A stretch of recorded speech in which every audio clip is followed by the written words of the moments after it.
Oh man, what's up, Dan? I just realized I forgot to put the Y in the title. So if you ain't aware, they've done hit one of our shot drones at our warship. I can't believe we even stopped. There was no need to even stop the war. I feel at this point like Trump and them made a mistake. They should have never give these folks time to re-energize or strategize or nothing. It's back on. Ha! But Christmas and spring, huh? So let me see if they've even posted anything about it. I'm trying to see.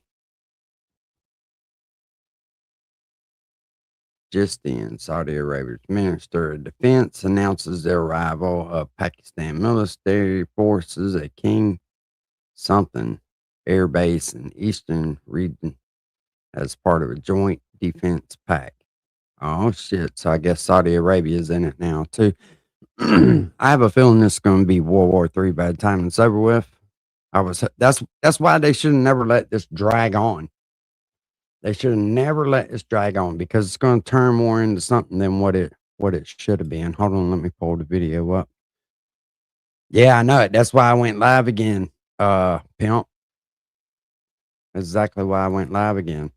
I've been sitting here like just going over the internet, just trying to find out what's going on, trying to keep up with it. And listen, nah, yeah, this could have been over with. Most definitely. Most definitely. Let me see if he's dropped another new one or if this is it. Nah, just that one. All right. Welcome in, everyone. I hope you guys are doing great wherever you're watching from today. I'm filming this on April 11th, and we have a developing situation. As a new report alleges drones were scrambled against the United States warships that moved up through the Strait of Hormuz today in what is being described as a mine-clearing operation. We are now getting more information. Listen, when I go live like this, reportedly sent drones. Hey, what's up, Tex? When I go live like this is just us kind of sitting around the table bullshitting. You know what I'm saying? I'm not stressing like that for sure. I don't want to see World War III, but we're just hanging out bullshitting, man. Direction of that ship. We also have updates with negotiations. Really starting to get hard to tell if these are going well, if they're going poorly. Yeah, no, if we are in a stalemate, new fire information on coming in. You can't. Seemingly, I can tell you right now, Dave, that they're not going well. When you fire on us during ceasefire, it's a wrap, baby. Trust me, it's a wrap. The hour updating the situation, and then at the very end of the video, we're going to discuss some news that is broken. As soon as JD Vance is in the air and away, it's game time. You watch and see what I tell you. You can't fuck with our military like that. As soon as JD Vance is up and its wheels white or however they say it, as soon as that motherfucker's in the Mile High Club, yeah. That Iranian fighter bomber pilots might be secretly in U.S. custody, receiving medical care and passing over any information they know. I'm going to dig into that a little bit. Before we get into it, as always, please make sure to like and subscribe. Totally free. Cost you guys absolutely nothing at all. That's all they waiting on. The channel. Let me know what you think in the comments below. Should we shoot all the drones down? Do we have the pilots? Let me know in the comments below. Hit the notification bell. All notifications turned on. You won't miss a thing. And then Instagram, David_Hookstead, XD Hookstead. That's where you can find me on social media. My DMs are wide open. Reach out with whatever you got. Now let's get into it. So I'm going to put this. So far, they're talking about we got one of their pilots, one of their bomber pilots, and they said something about some drones. It's on the screen our warships right away. So as we talked about in a video earlier today, multiple U.S. warships essentially thunder run up the Strait of Hormuz. They did not meet any, as far as we know. And they tried to say, now from all the reports that I've seen, the Iranians are saying that we did not take a Navy vessel up the Strait of Hormuz, which we know that's false, right? There's pictures of it online.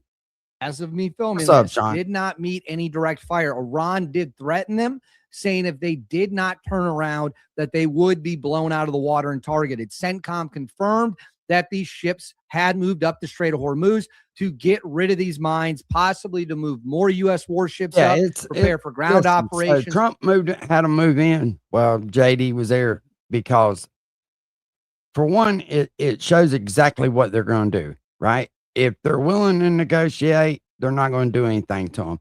If it's a fucking stalemate or just a time waster, they're going to shoot at them. So this is what it is. Open that Strait of Hormuz. We already know they're for not going to honor international shipping. anything. A lot of anyway. objectives are hoping They're to be field- met here. that was However, a field. Bloomberg, which is what you see They on your copping a screen field, here, baby. added a new detail that was previously unknown, that drones were scrambled reportedly against these warships in the Strait of Hormuz.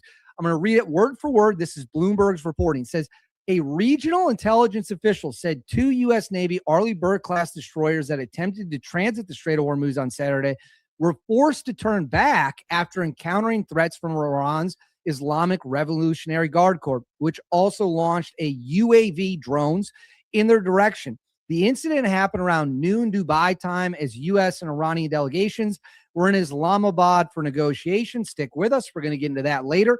The official said requesting anonymity to discuss confidential matters. The CENTCOM statement did not mention any Iranian attempt to turn the vessels back. So Bloomberg is reporting that Iran scrambled drones against the U.S. warships. We do not know if these drones were shot down. We do not know if the drones turned back. CENTCOM is saying the ships advanced as planned. That would indicate the drones were either destroyed or turned around. Drones, of course, are more than capable of sinking a warship. If they carry enough warhead on them, enough bomb power, they can absolutely sink a warship, no question about it. But we are now learning more details from Bloomberg that the Iranians scrambled drones at our U.S. warship. Now, let's get into some of the negotiation updates, and definitely stick around until the end when we talk about this mysterious report. Do we have secret Iranian fighter pilots, bomber pilots in our custody? You're not going to want to miss it. Face-to-face negotiations between Iran and the United States are expected to last well into the night and possibly even stretch into Sunday. Sounds like really good news. Sounds like negotiations are progressing. Maybe a deal is being reached.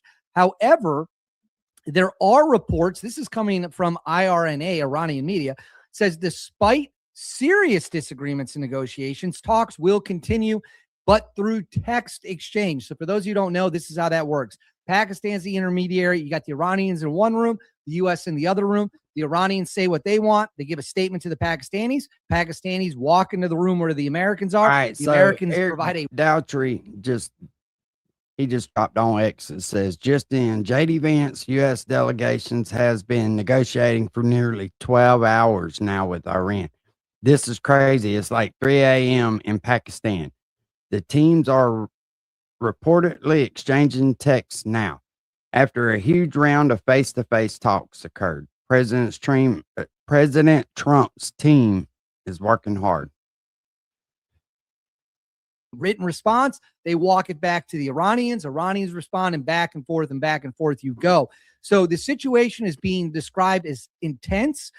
There are serious disagreements, but ongoing.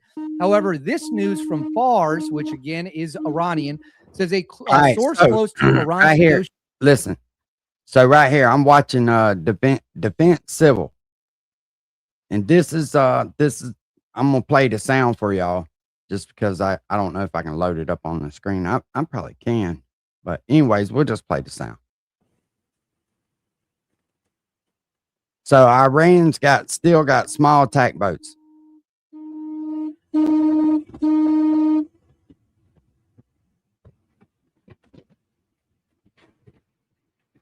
And they're coming at the warship. And when I say small, I mean fucking small, like without boards. Why they're driving that up by a damn U.S. carrier, I have no idea. Or transport boat, whatever it is. Negotiating team says the U.S. is making excessive demands, particularly regarding the Strait of Hormuz, and is attempting to gain through talks what it failed to achieve through weeks of war and pressure. Iran says it will firmly protect its gains. So Iranian media reporting that they are not happy with the U.S. demands. The U.S. is not giving in to Iranian demands. So this situation appears like it could fall apart at any moment. But for the time being, The talks are advancing. Now, keep sticking with me here because, like I said, you are not going to want to miss what we're going to talk about at the end of this video with the possible secret capture of Iranian pilots. But first, Benjamin Netanyahu giving a speech today, the Prime Minister of Israel, saying the Iran war is not yet over and that it will continue from the Israeli end, appears to be what he is indicating. The Israelis believe they still have much to accomplish. And he is saying, quote, the campaign against Iran is, quote, not over yet, though Israel has achieved historic results. That would seem to indicate that even if the United States and Iran reach a deal, Israel might be ready to carry out the war by itself. That will be very interesting. And on the state of Iran, Wall Street Journal reporting U.S. intelligence assesses Iran as weakened, but not defeated. It still holds thousands of missiles and could recover launchers concealed underground. Now, that's interesting because I reported a few days ago, I think I even did on the Tuesday night live stream when the ceasefire first came out. What did I say? I say they still have thousands of missiles. We do not know how many launchers they have, which is arguably more important. But the fact of the matter is Iran retains. So Trump says in his other one that if the negotiations fail, he wants them to take them out. That way they can put somebody else in there to talk to him. He wants them to have the negotiators done for. Launch capabilities. Shit. They have at least 1,000. My understanding is they have at least 1,000 missiles left, several hundred launchers left. So their missile capacity has not been 100% destroyed and still represents a grave danger to the world. This is also interesting. Pakistan's PM President Sharif Trump to take emergency trip to Saudi Arabia regarding Iran and U.S. Take out the Iranian negotiators. Why is this interesting? The U.S. can negotiate Pakistan and Saudi Arabia have a defense pact. Who paid for Pakistan's nuke program? Saudi Arabia did. That's the belief. It is believed Pakistan will come to Saudi Arabia's defense if they ask them to. Saudi Arabia was bombed. Their oil fields were bombed after the ceasefire, causing extensive damage. And now the Prime Minister of Pakistan reportedly rushing in to Saudi Arabia to see what kind of deal can possibly be reached there. Now, on the Lebanon front, we're going to do the Lebanon front. Then we're going to get into this mind-boggling report about the pilots. Both sides continuing to shoot at each other. This is a Hezbollah drone targeting Israel that is about to be blown out of the sky.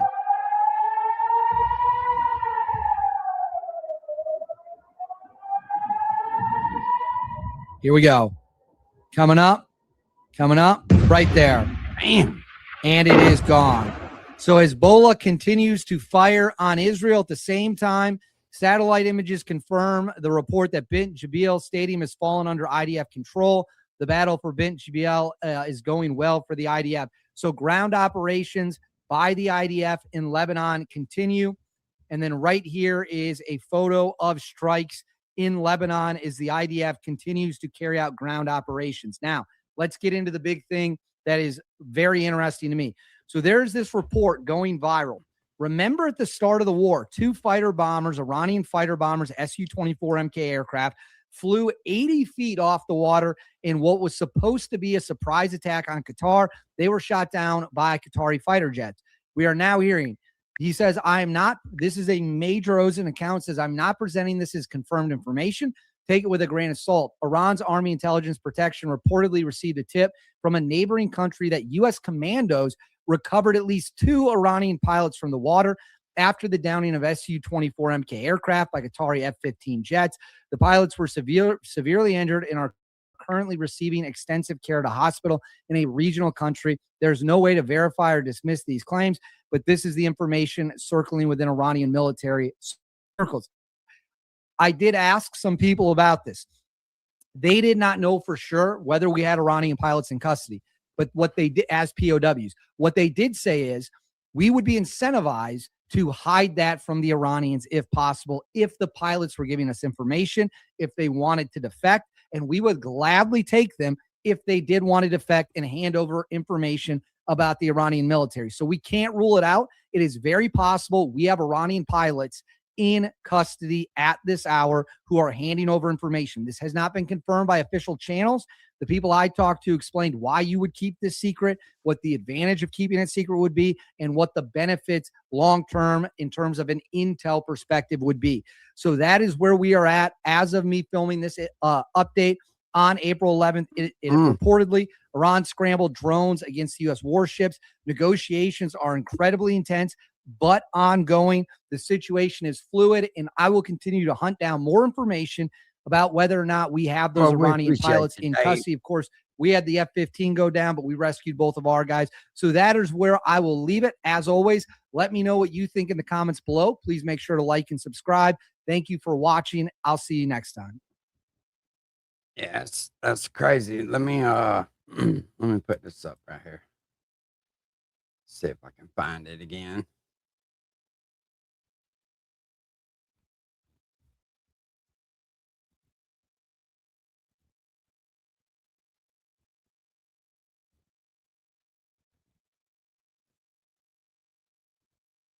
For some reason, I got other shit trying to open at the same time. All right, let me share this right here.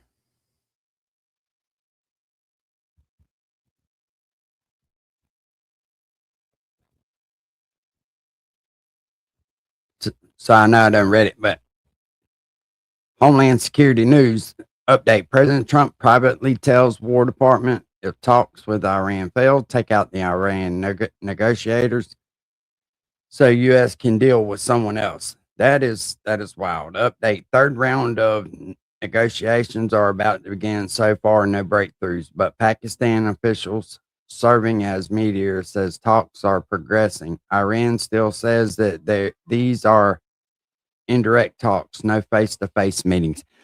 So if they won't have face-to-face meetings with them, then that just tells you that they don't trust America, which I understand. Hell, Trump's not giving them any reason to, for sure. Let me see if I can find the one where the boat is, where they hold on.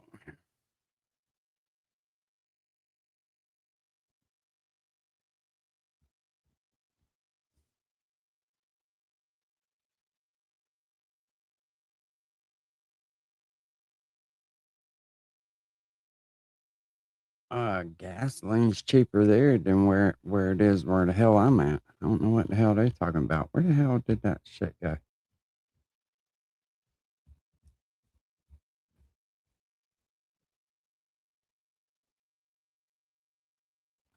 See, that's the problem is I don't use X enough to fucking know how to like really get around on it real good.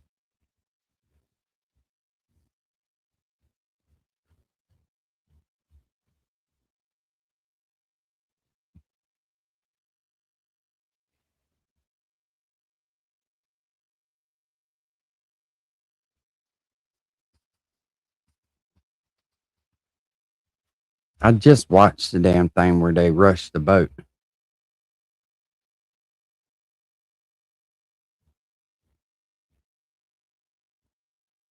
A long way to opening up the Strait of Hormuz that the president wants to see happen. And a lot of the Iranian delegation is happy to see the vice president here. That's 9 hours ago.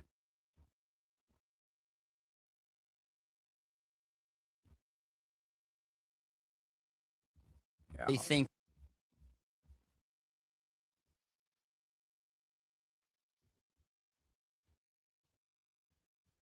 some bitch.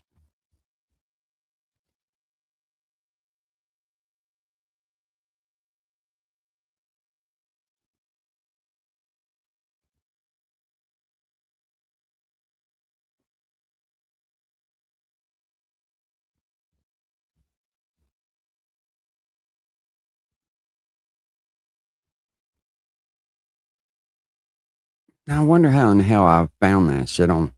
It's a rat wheel. Yeah. Oh yeah. No, I totally bleed out, but I'm trying to find this shit with that boat, man, because that shit was crazy.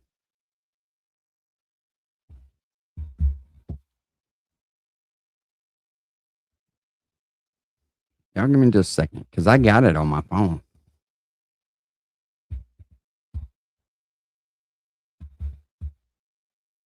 Let me do my peck and tap. I'm like a fucking chicken when it comes to this shit right here. Peck tap, peck tap.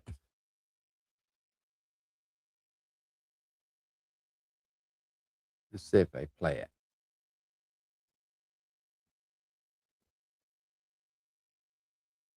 The U.S. officials said the warship crossed the Strait of Hormuz from east to west to the Gulf and then made their way back through the strait to the Arabian Sea. This was an operation that focused on freedom of navigation throughout international waters. That ain't the one. Let me go back. Oh yeah. Yeah, they ain't to be fucked up with. They're not listen, they're just buying time, man. They're buying time. We all know it. We ain't stupid.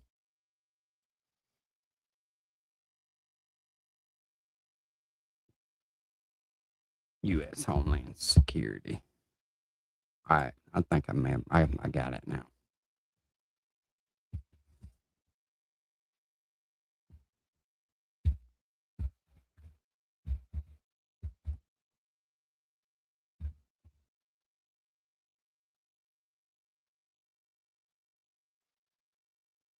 Why didn't it show the damn thing?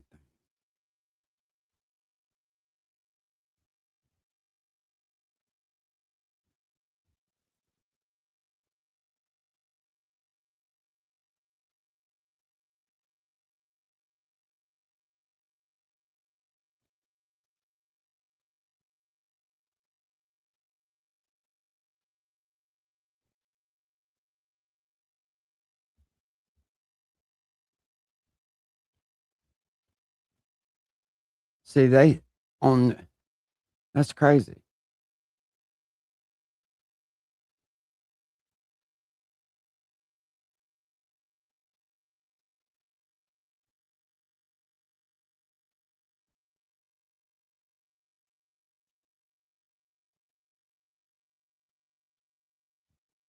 I don't know. Anyways, they show them rushing the damn Iranian boat rushing the damn warship and them turning around.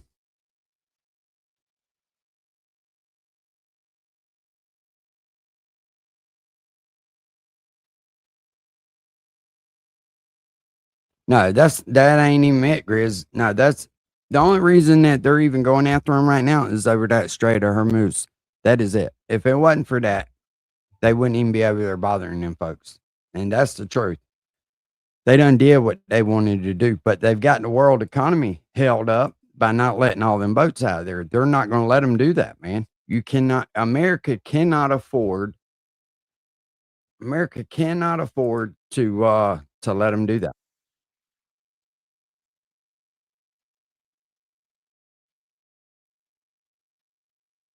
Immediately reopened. Let's see if he shows it. We haven't seen that happen, have we? Yeah. Why not? Well, Just it the fact- seems as if the Iranian regime has been trying to play games, much to no one's surprise. You see, If they would have Vegas opened the attempted strait to lie back up, none of this to the shit would entire be ever. world. But this President wouldn't even Trump, be you see, happening. has just very publicly, in front of the entire world, called their bluff. And I might add, President Trump has called the Iranian regime's bluff in what is perhaps the most embarrassing way possible for them, that is. Ladies and gentlemen, take a look at this. Just in, breaking news this morning, everyone's talking about it. The Iranian regime is actually unable to fully reopen the Strait of Hormuz because Bullshit. it I call bullshit cannot on that. find all of the naval mines that it deployed. The Iranian regime, they themselves came out this morning and said, well, listen, we would love to open up the Hormuz as we said we would do in accordance with this ceasefire, but we actually can't because we lost track of all of our naval mines. We don't know where they went, so we can't open it up. Well, this is where President Trump has called their bluff. Let's get into it. According to Axios, and we've got a lot of reports, bear with me, several U.S. naval vessels, the U.S. Navy, transited the Strait of Hormuz this morning for the first time since the start of the war. They sailed right through that damn thing without No, they coordinating definitely don't, with Senator. the Iranian regime. From what They I'm just from what I'm went in. understanding, they definitely According to don't. reports, the USS Michael Murphy was one of the first vessels to transit. Iranian media claims the vessels turned back despite Axios. They did not turn back. In fact, we have a lot of news to break down here. U.S. media citing a senior U.S. official, we received no threats from the Iranian regime to attack the U.S. naval vessels that crossed the Hormuz Strait. So the Iranian regime, they just sat there and watched it happen. They couldn't do a damn thing. And we're going to break down that dynamic in a little bit more detail here in just a moment. But first, we have an update from CENTCOM pertaining to this entire endeavor. U.S. forces start mine clearance mission in the Strait of Hormuz. U.S. Central Command CENTCOM forces began setting conditions for clearing the mines out of the Strait of Hormuz April 11th as 2 U.S. Navy-guided missile destroyers conducted the operations in the Hormuz. It was the USS Frank E. Peterson and the USS Michael Murphy transited the Strait of Hormuz this morning and operated in the Arabian Fucking Gulf carpet as part bombing of a them bitches. broader mission to ensure the strait is fully clear of sea mines previously laid by the Iranian regime, by the IRGC. And I quote, today we began the process of establishing a new passage, and we will share this safe pathway with the maritime industry soon to encourage the free flow of commerce, said Admiral Brad Cooper, commander of CENTCOM. God bless him. The Strait of Hormuz is an international sea passage and an essential trade corridor that supports regional and global economic prosperity. That it is. Additional U.S. forces, including underwater drones, will join the clearance effort. See, Iran's already tried to shoot at our ships, right? And I was watching the footage of that, and you talking about crazy. The gun they called the Wizzo, like it was wild. They were tracking and blowing, and it was something else. In the coming days. They were blowing Now, we in didn't damn just get drones this out the sky. confirmation, this absolute boss of a statement from CENTCOM. We heard from Pete Hegseth as well, our Secretary of War. He said in response, the USS Frank E. Peterson and the USS Michael Murphy transited the Strait of Hormuz and operated in the Arabian Gulf as part of a broader mission to ensure the strait is fully clear of sea mines previously laid by the IRGC. So this is beyond the realm of speculation. We are hearing from CENTCOM and the Secretary of War that we sailed on through and the Iranian regime did nothing about it. So, folks, Yes, they did. let's break down. They exactly charged them what with a has small just boat. I happened. watched it. Unless Why it it's was so propaganda, embarrassing for but the Iranian our regime and government how posted President it, I Trump think. has just successfully called their bluff. When entering into this ceasefire, the Iranian regime promised that they would immediately reopen the Strait of Hormuz, as you all know. Then we discovered this morning that they didn't even have the capacity to reopen the Strait of Hormuz because they allegedly That's so stupid. lost to even track of say all that. of their naval They got the mines. capacity. How They just embarrassing. ain't going to. Now, most certainly, this little naval mine slip up was convenient for the Iranian regime. It served to, it potentially served to buy the Iranian regime some extra time and perhaps some extra negotiatory leverage. Keep in mind, in Pakistan, the negotiations are happening perhaps right this very moment. However, like I said, President Trump has very publicly called their bluff. What he said this morning effectively was, okay, if you truly want to work with us to reopen the Hormuz in good faith, but you can't because you lost track of all of your naval mines, as you say you have, that's okay. Don't worry about it because we are going to send in the U.S. Navy to find them for you. And that is exactly what just happened this morning. And so by calling this bluff, the Iranian regime was put into a very unfavorable and, as I've said, embarrassing position. Now, the Hormuz is in fact 100% cleared of naval mines, or it will be soon. The U.S. Navy is currently sailing throughout the Hormuz with complete and total impunity for the first time since the start of this war or this conflict. The Hormuz is now or soon will be reopened for civilian maritime traffic, tankers, and whatever else.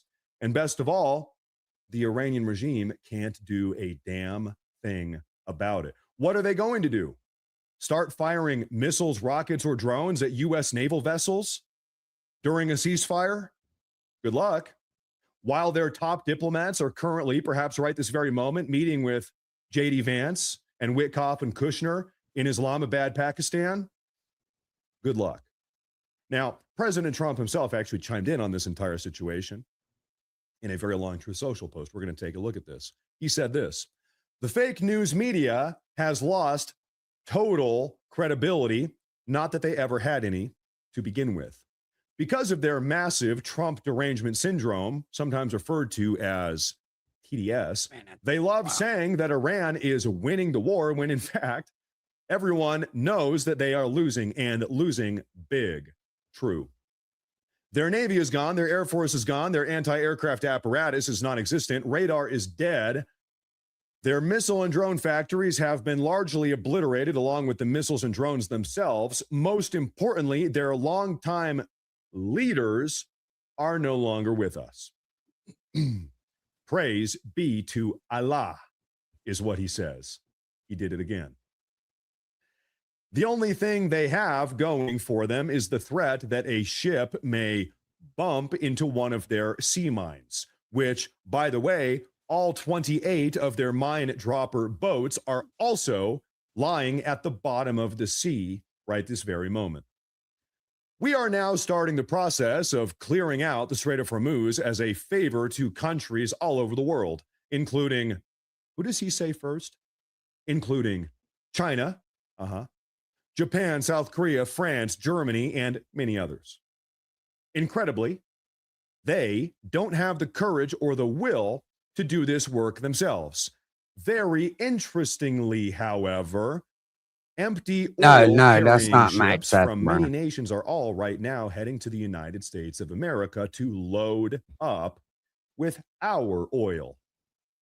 Thank you for your attention to this matter. Yeah, but President Donald J. do we all remember not 2 weeks ago, Trump said that Iran gave us a good gift, the best gift. Some say it was the greatest gift you could ever get. 10 boats full of oil coming to the U.S. right now. Well, they never showed up. Trump. Donald Trump is an absolute boss. He has every single party involved, whether it be China, the Iranian regime, European allies, We'll go see what Asian Max allies. is saying, though.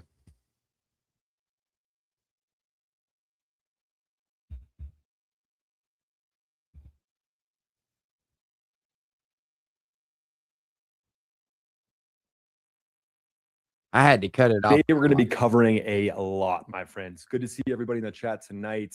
Got a lot of folks here that want to hear about what's going on with the actual negotiations, what's going on with the actual Strait of Hormuz potentially being closed. If you guys saw my video this morning, you know lots of mines in the Strait of Hormuz, and that's exactly what we're going to be looking at today. Primarily is focused on how do we open this thing up. Actually, looks to me like IRGC is not even really in control. I mean, I'll be honest with you guys. Yeah, It bomb kind of this seems like shit. they're not even in control of potentially factions. I don't understand that why are they in this wouldn't bomb area, it. or it's just the fact that the He said, mines "No, are it's late." literally, We are here. they have no idea how to handle it, which, you know, we kind of saw that one coming, if we're being honest, right? Kind of made sense that they wouldn't be able to open up the actual strait itself. We'll get to some target imagery. We'll be doing a lot. How hard would it focus be today to on drop a exactly couple what bombs it right there? means Fuck, they can drop for the them negotiations. Like, anywhere. are the negotiations working? Is that something that's actually going well? Or are we looking at some sort of a paper tiger from Iran? Who knows? Maybe some of those guys don't even have a negotiating position. Damn, you've been Like, talking to who's Tex, actually in haven't you? control? Just some quick overview, a little bit of brief for you guys before we get going. Fragile Yeah, 2-week ceasefire is he's something happening else for right sure. now. So it Y'all halted troll the shit out of kind them. of temporarily because of U.S. Israeli Iranian exchanges of fire were halted, but now Israel's unleashed on Hezbollah. Why They've y'all want to unleashed do that, on man, different that way terrorist soon? proxies from Iran in Lebanon, and that seemed to, for a while, kind of make us think that, oh, the reason why the Strait of Hormuz isn't open is because Israel's pissed, and the I'm going to Strait, tell you, the Dave dude, Hook's there. He's better than all these some bitches. He seems to have more direct to the point information too.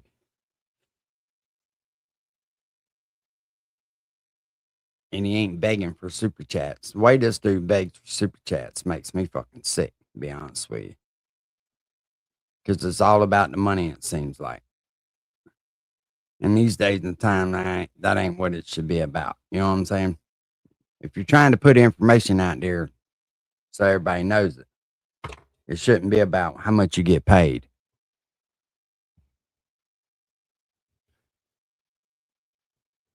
Yeah, he seemed like it, bro. He seemed like it. But that's because he was a pilot, right? What was that other guy's name they was talking about in the last chat? Said he was pretty good. I can't remember what his name was.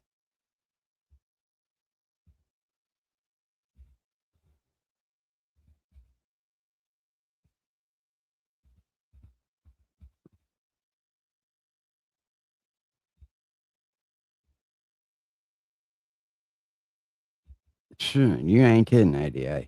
It's fucking.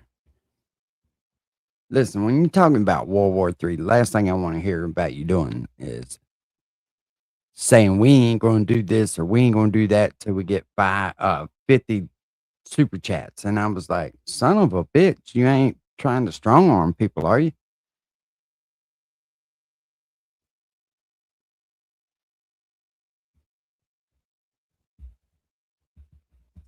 Let's just see if we can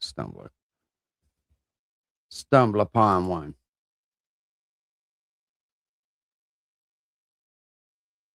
Goodness. Yeah, pretty much what Arm Miller.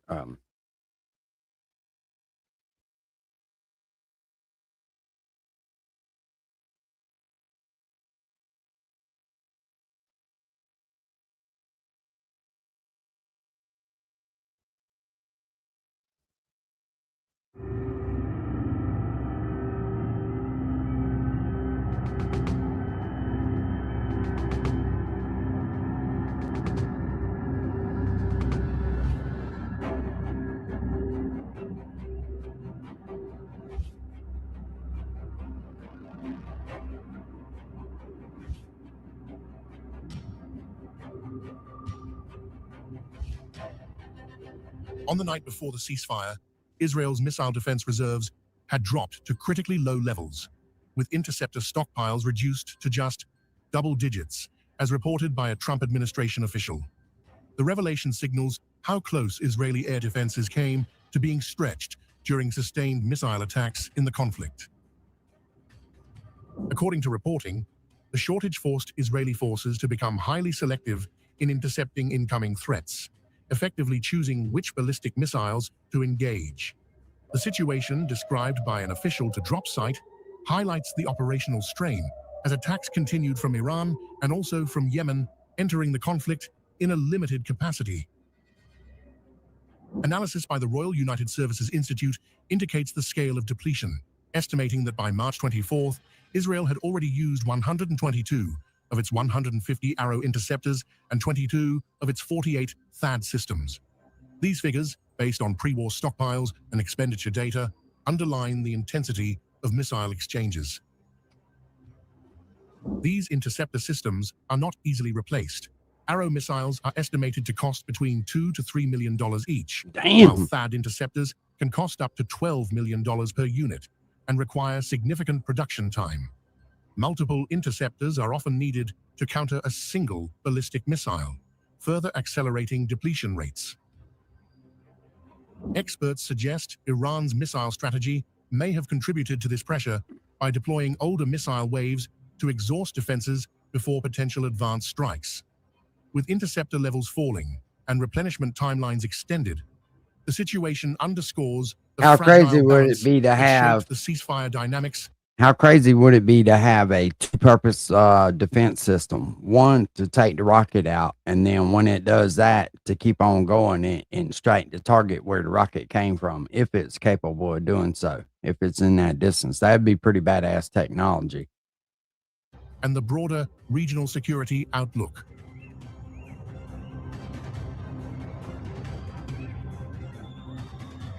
And see, that's why I say do something like that in the straits where their mines are and blow them up out the water. Let's see what this dude's talking about right here.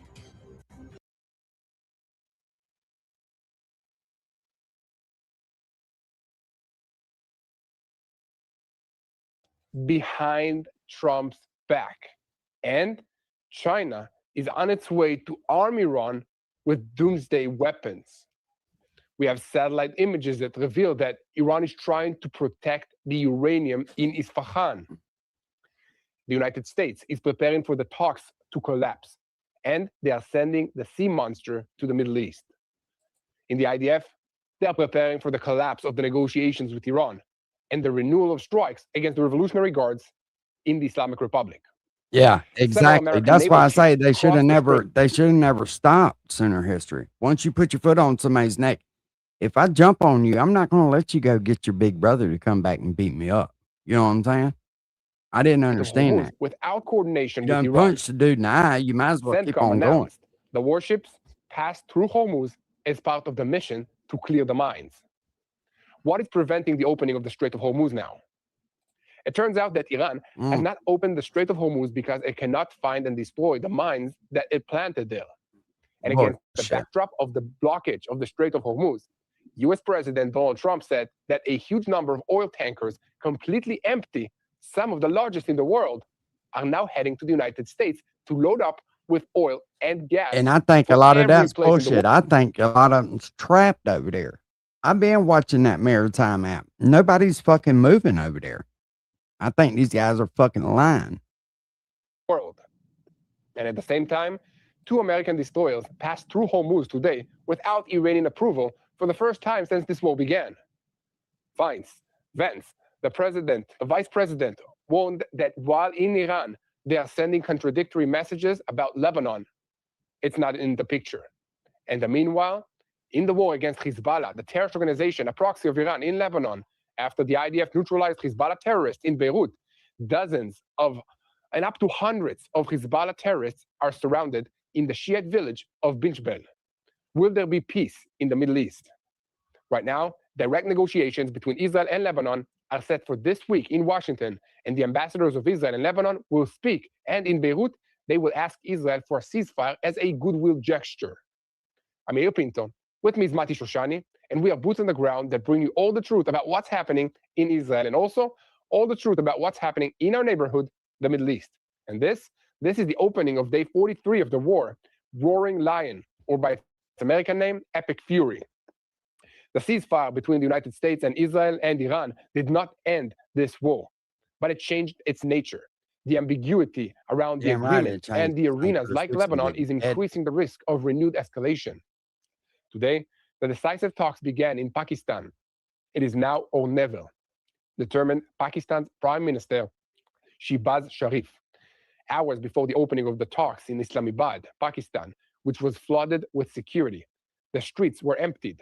Vice President J.D. Vance will lead the American delegation alongside Trump's son-in-law, Jared Kushner, and the president's Well, it ain't special envoy, Steve Some Witkoff. bitches got a fucking Vance, baling heading the wire Iranian for a delegation, is fucking Parliament sling. Speaker What the fuck? Muhammad Bakr Ghalibaf.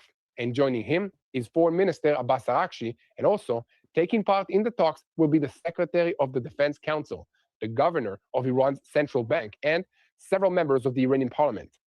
The talks between the United States and Iran are opening in Pakistan with many gaps between the two sides. And in the background, we are seeing Trump's threats. And in addition to the reinforcement of American military forces and provocative messages from Iran just before the negotiations, a new American demand, and also an attempt to bring about direct talks between the sides. And why is the center of the talks revolving around Iran's lost $100 billion? We will soon bring you the new details about the distress inside the streets of Tehran. The Iranian demand that stands at the heart of the negotiations with the United States is the frozen assets, and their value is enormous. Where are they located? And why are the Revolutionary Guards so pressured about them? Behind the scenes, the United States continues to reinforce forces and to deploy them in the Middle East in preparation for the possibility of renewed fighting alongside the talks in Pakistan, amongst other things, fighter jets, Marines, and forces from the 82nd Airborne Division that have been moved into this region, together with additional forces on top of the military presence that is already in the sea. So we will soon bring you exactly what's happening in these very moments around the negotiating table and where the wind is blowing.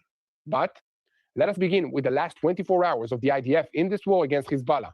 because at the end of an initial intelligence assessment by the military intelligence, it can be determined that the IDF eliminated more than 180 Hezbollah terrorists in the Eternal Darkness operation, in which multiple targets in Lebanon were struck.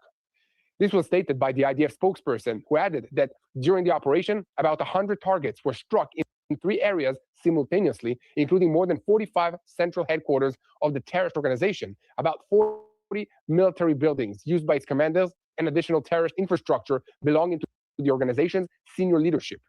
In Beirut, the IDF struck about 35 Hezbollah military infrastructures, including an emergency headquarters of the intelligence unit, a headquarters of the Radwan force, and a headquarters of the missile unit.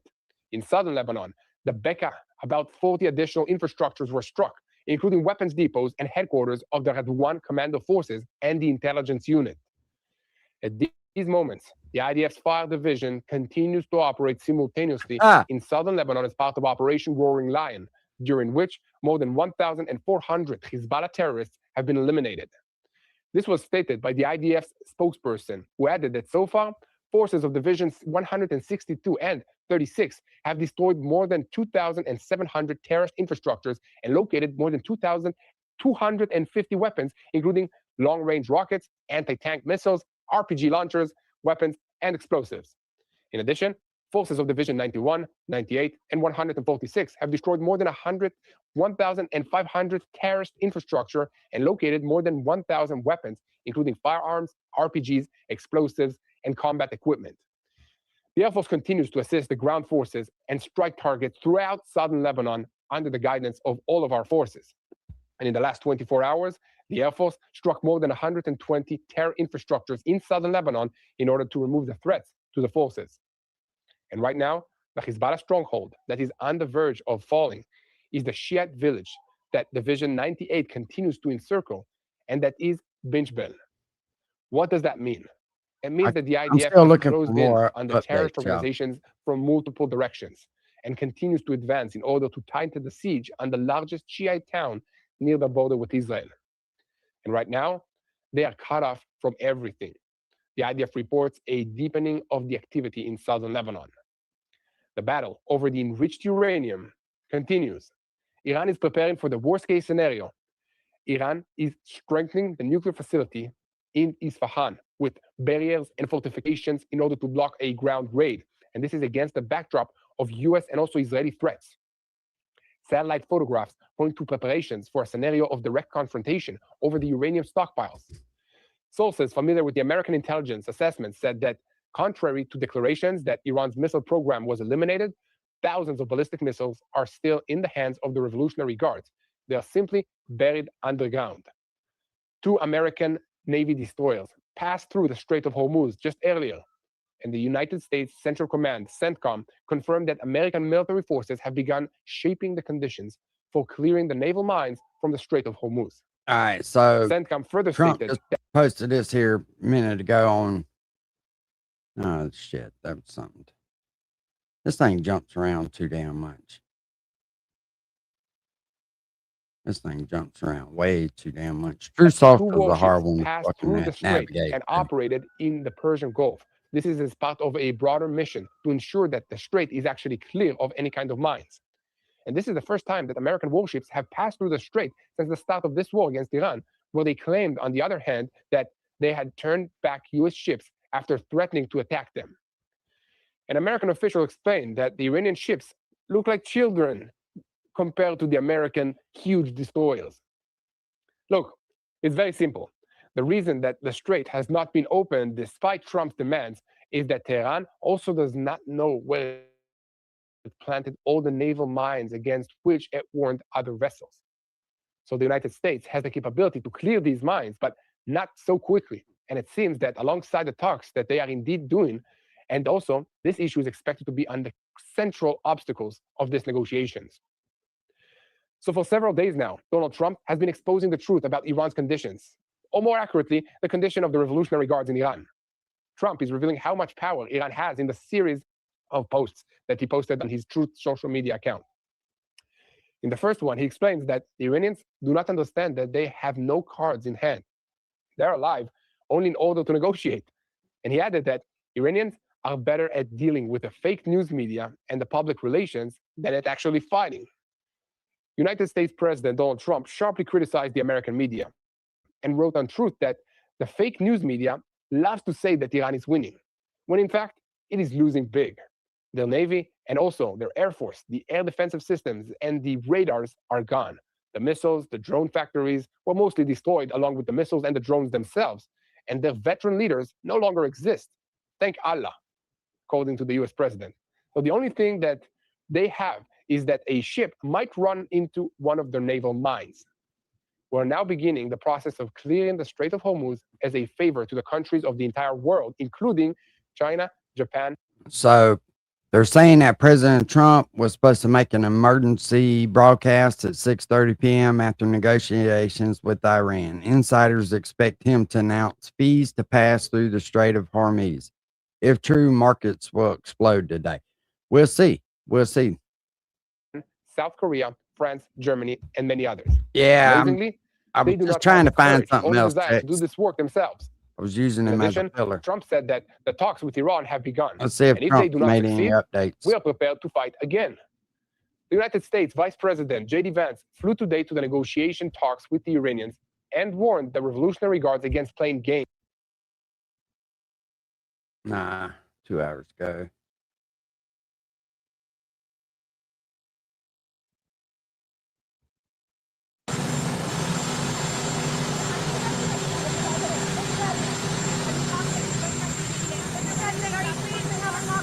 Yeah, I'm getting a lot of reports. They've been meeting for many hours, as you probably have noticed. We'll see what happens. Look, regardless, we win. Regardless what happens, we win. We've totally defeated that country. And so let's see what happens. Maybe they make a deal, maybe they don't. From the standpoint of America, we win. One of the things that's happening is that boats are sailing up and heading out to our country. Big, beautiful tankers, and we're loading them up with oil and gas and everything else. And it's a pretty beautiful thing to see. What about the Iran assets in other countries? We're going to see what happens. We're in very deep negotiations with Iran. We win regardless. We've defeated them militarily.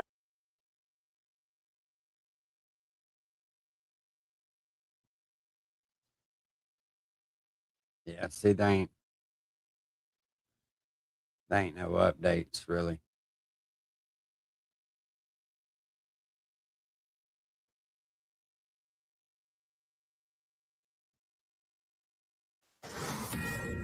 Happening right now, we're watching talks in Pakistan. Vice President J.D. Vance, Steve Witkoff, Jared Kushner, they're all there right now, meeting with Iranian leaders in the room, the same room, face to face. No, it is not face to face. JD Vance is in one side and the Iranians are some fucking where else. I don't know why they're saying face to face. They won't meet them face to face. Opening up the Strait of Hormuz, the vice president has been warning Iran not to play with these negotiations, to take this seriously. And it comes as we enter the first weekend of that ceasefire. It's still holding, but it's fragile. Lucas Helmanson is live in Islamabad. He's there close by to where this is happening, and you're monitoring the talks. Lucas, have you heard anything, any readouts yet? Not yet, Aisha. Both sides have been pretty tight-lipped, and those talks have stretched more than 2 hours before taking a break for dinner. Vice President J.D. Vance leading the American delegation with Iran here in Islamabad. Talks mediated by Pakistan, and the U.S. goals are clear. You mentioned some of them. Open the Strait of Hormuz, end Iran's nuclear program, and end the war. You asked President Trump about opening the Strait of Hormuz yesterday. You're not going to let them hold it straight, are you? Yeah, we ain't gonna watch something from yesterday.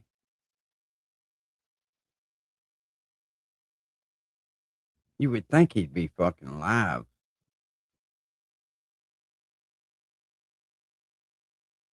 You would think that they would be live.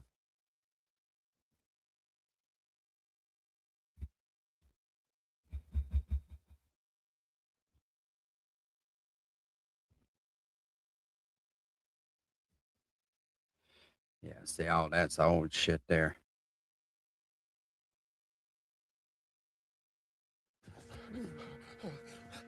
You can do this.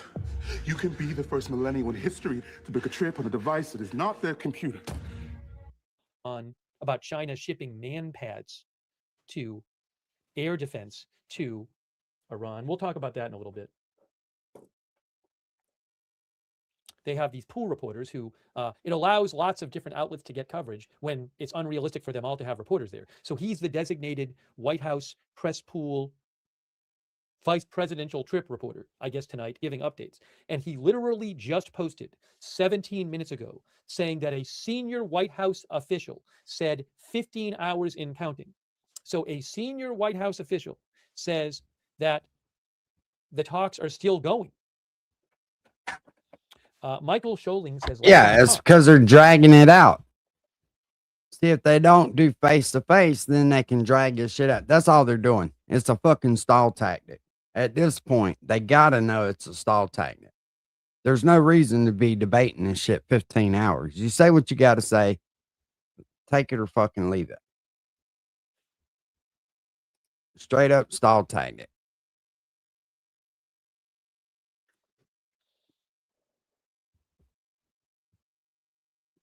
No, the talks crossed the 15-hour mark.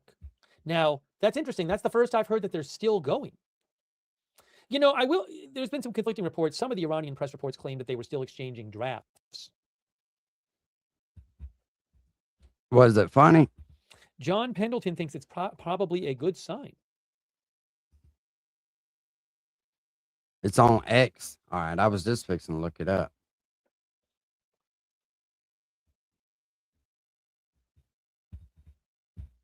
It's not a good sign. You dumb fuck. It means they're playing games with them. They're not really. They're not serious. Kuwait News Agency. Officials familiar with the progress of the negotiation round confirm no significant progress has been made. I don't know what their sources are, but Kuwait News Agency. If they was really serious, what's up, Barry? Good evening. If they were serious, it wouldn't be taking 15 fucking hours. You know what I mean? These people will say any fucking thing. Also, Jennifer Jacobs, who is with CBS News, says Iran talks continue per White House official. She might be reading the same report, though, from the White House pool that I am, the vice presidential pool.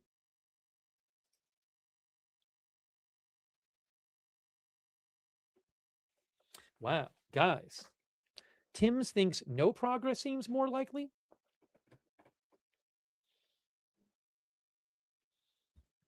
We are bringing you live coverage.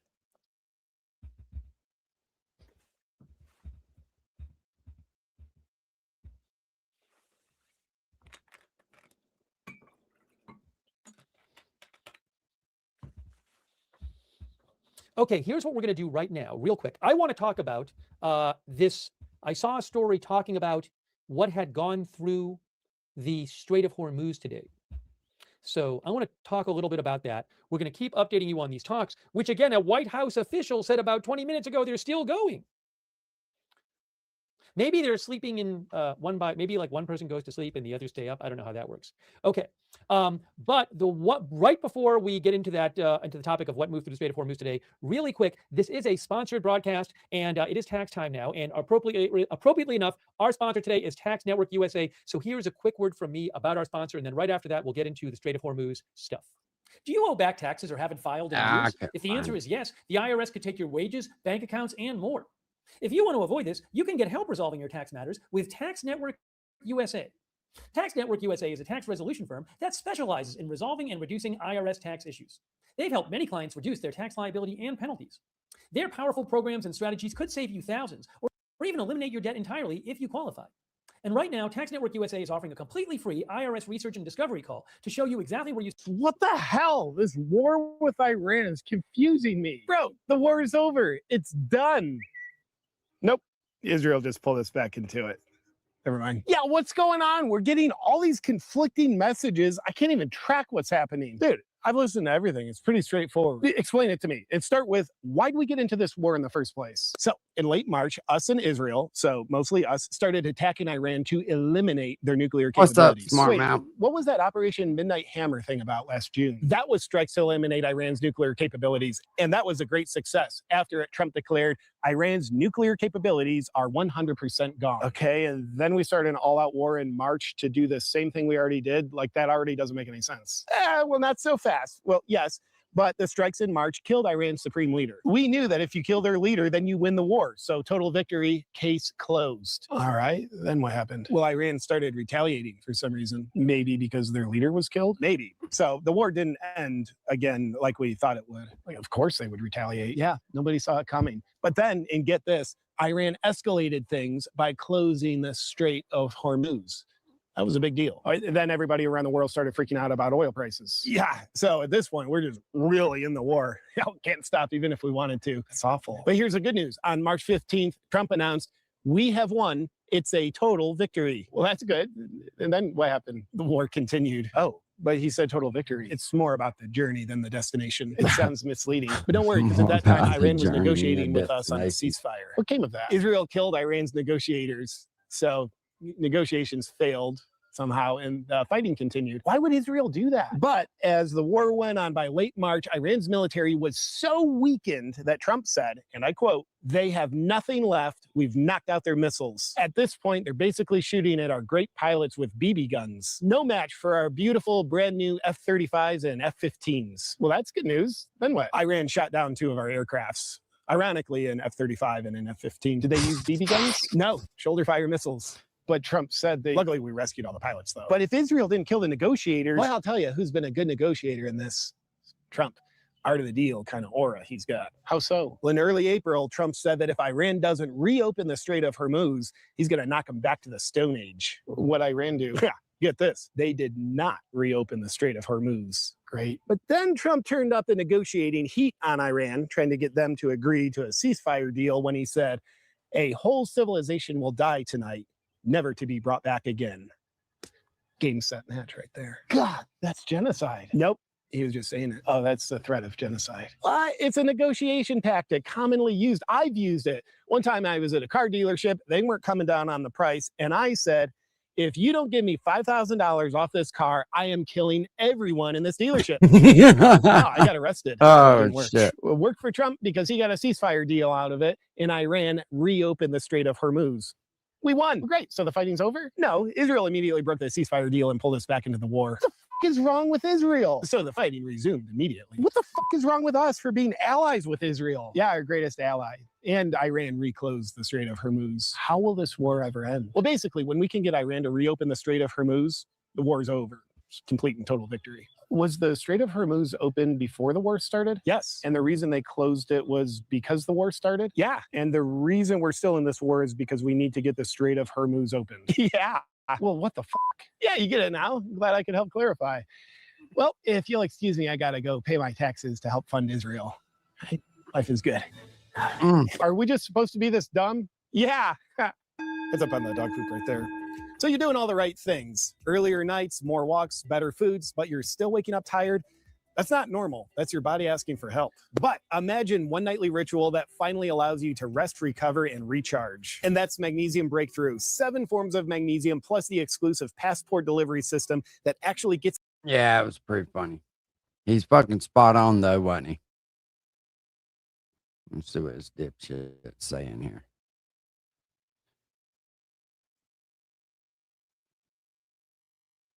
USA.com/AFT. I feel like we'll have an update Don't let in the a minute. IRS be the first to act. Get protected. It's only with been Tax Network 17 USA. hours, And fuck. start the process on settling your tax matters once and for all today.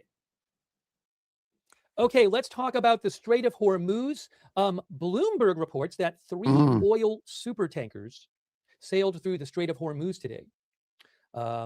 They said 2 of them were Chinese super tankers, and a Greek vessel moved through as well. And what they said is that this is a uptick in oil shipping. So there's the question of how many ships go through the Strait of Hormuz, period. But there's also the question of what are those ships carrying? Now, these are all ships, presumably, that Iran has allowed to go through. I don't know if they're paying Iran these particular ships or whatever. But I know in the past days, one of the last couple of days, reportedly, like none of the ships that went through were oil ships. I believe Iran had said the day after the ceasefire that they were closing the strait to oil tankers because Israel had been attacking Hezbollah in Lebanon. Anyways, though, Bloomberg is reporting that this past day was possibly, Bloomberg is saying this is possibly, are they saying it was? Bloomberg is claiming that the past day Oh, he'll get was them the next, biggest Barry. day of oil exits through the Strait of Hormuz since the war started. Okay, and they also say that none of these tankers, none of these oil super tankers that went through in the past day were carrying Iranian oil or have obvious direct links to Iran. So that's interesting. So what is to explain this? Why in the last day did 3 oil super tankers without obvious connections to Iran, why were they allowed to go through? I don't know. And 2 of them were Chinese. One of them was Greek, apparently. Also, Bloomberg does point out that while this is a significant event, the amount of oil we're talking about is way less than on a normal day that would move through the strait. I'm dodging that bitch. So if you add up the oil that they believe went through in the past day of the strait that got exported, it would be roughly half of the normal amount that would go through the strait on a normal day. Okay. They say there's another tanker that's been waiting close by the first 2, the Yuan Hua Hu. We should look up the 2 that went through. Do they have the names of the 2 that went through? I don't see them. Oh, hold on. Yes, I have them right here. According to Bloomberg, the 3 super tankers that went through are Kos Pearl Lake, He Rong Hai, and Serifos.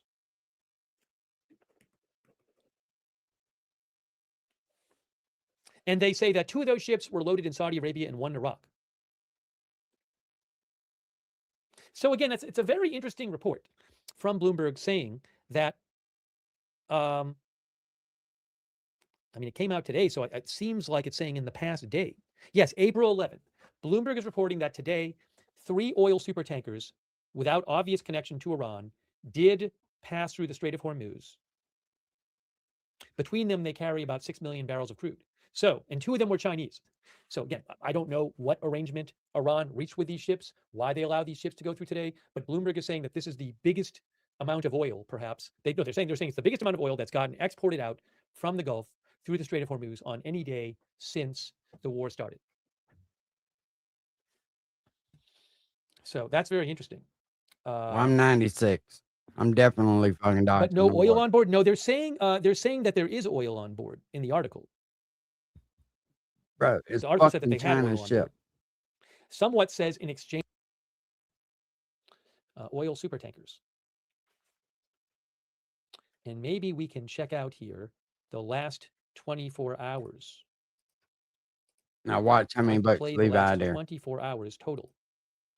Okay, so here Only is the red oil- flags are oil tankers. Now The we rest, will play the 20 green marine ones traffic. This is the ship are tracking and marine analytics provider. Marine traffic. Dadgummit. Marinetraffic.com is where you can find them. And here is, okay, we're going to zoom in a little more. freighters. There is the Strait of Hormuz. We're playing the last day. There's 2. So right there, you can already see in the last day, there's Serifos. This is the last 24 hours, and you see it already coming out there, the Serifos. Now, we may see other ships as well. Jag Vikram looked like it might have gone through. I'm not sure, though. See, yeah, there is He Rong Hai right there. That one ended up going through. See, it says He Rong Hai. By the way, red means tanker. I think green is a cargo ship. Yeah, green is cargo ships, reds are tankers. But everybody, and if you go So a back bunch up of over ships here, you can there's see in the last day fucking going. hundreds of boats piled up think over it's there. one What's called up, SW Rolling Rich. Rolling? SW Rich looks like it went through. See, it says SW Rich. SW Rich went right through. Then a couple of ships are going the other way. You can see. I mean, this is My not, name, as you my can see, we're not chest of talking one. about And 130 please ships a don't day. step on my ears. Oh, there's Cospearl Lake. We were already looking at this one. Cospearl Lake and He Rong Hai. I don't know if PKA went through. We're about halfway through the day. Looks like maybe some of those cargo ships went through too, the green ones. And then now we're more than halfway through the last 24 hours. And I think maybe as it gets dark, things start dying down. Yeah, so now we're getting close to like 2/3 of the way through the last 24 hours. And now you don't see much new approaching. No, you ain't going to. That's the fucking problem. Yeah, so I mean, I don't know, but if you told me like 10 ships went through or something, I mean, you just saw it. We saw some ships go through. It wasn't 130 ships. Now we're in the last like 6 hours before now, just showing you what is going on. You couldn't pay me to drive a fucking tanker up in there. Now, right remember, now. Iran has been shipping its own oil out, letting its own oil ship out using the Strait of Hormuz. So some of the ships that leave might just be carrying the Iranian oil.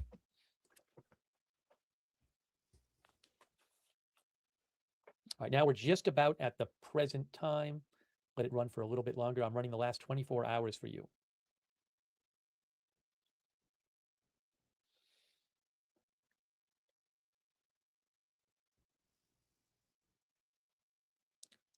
And you have a number of them going in. Now, maybe they're going in to make pickups so they can bring them out, those ships. All right, well, there you go. So that's the last 24 hours, according to marine traffic. Yeah, they just stalling, bro. That's all the fuck they're doing. They're just stalling.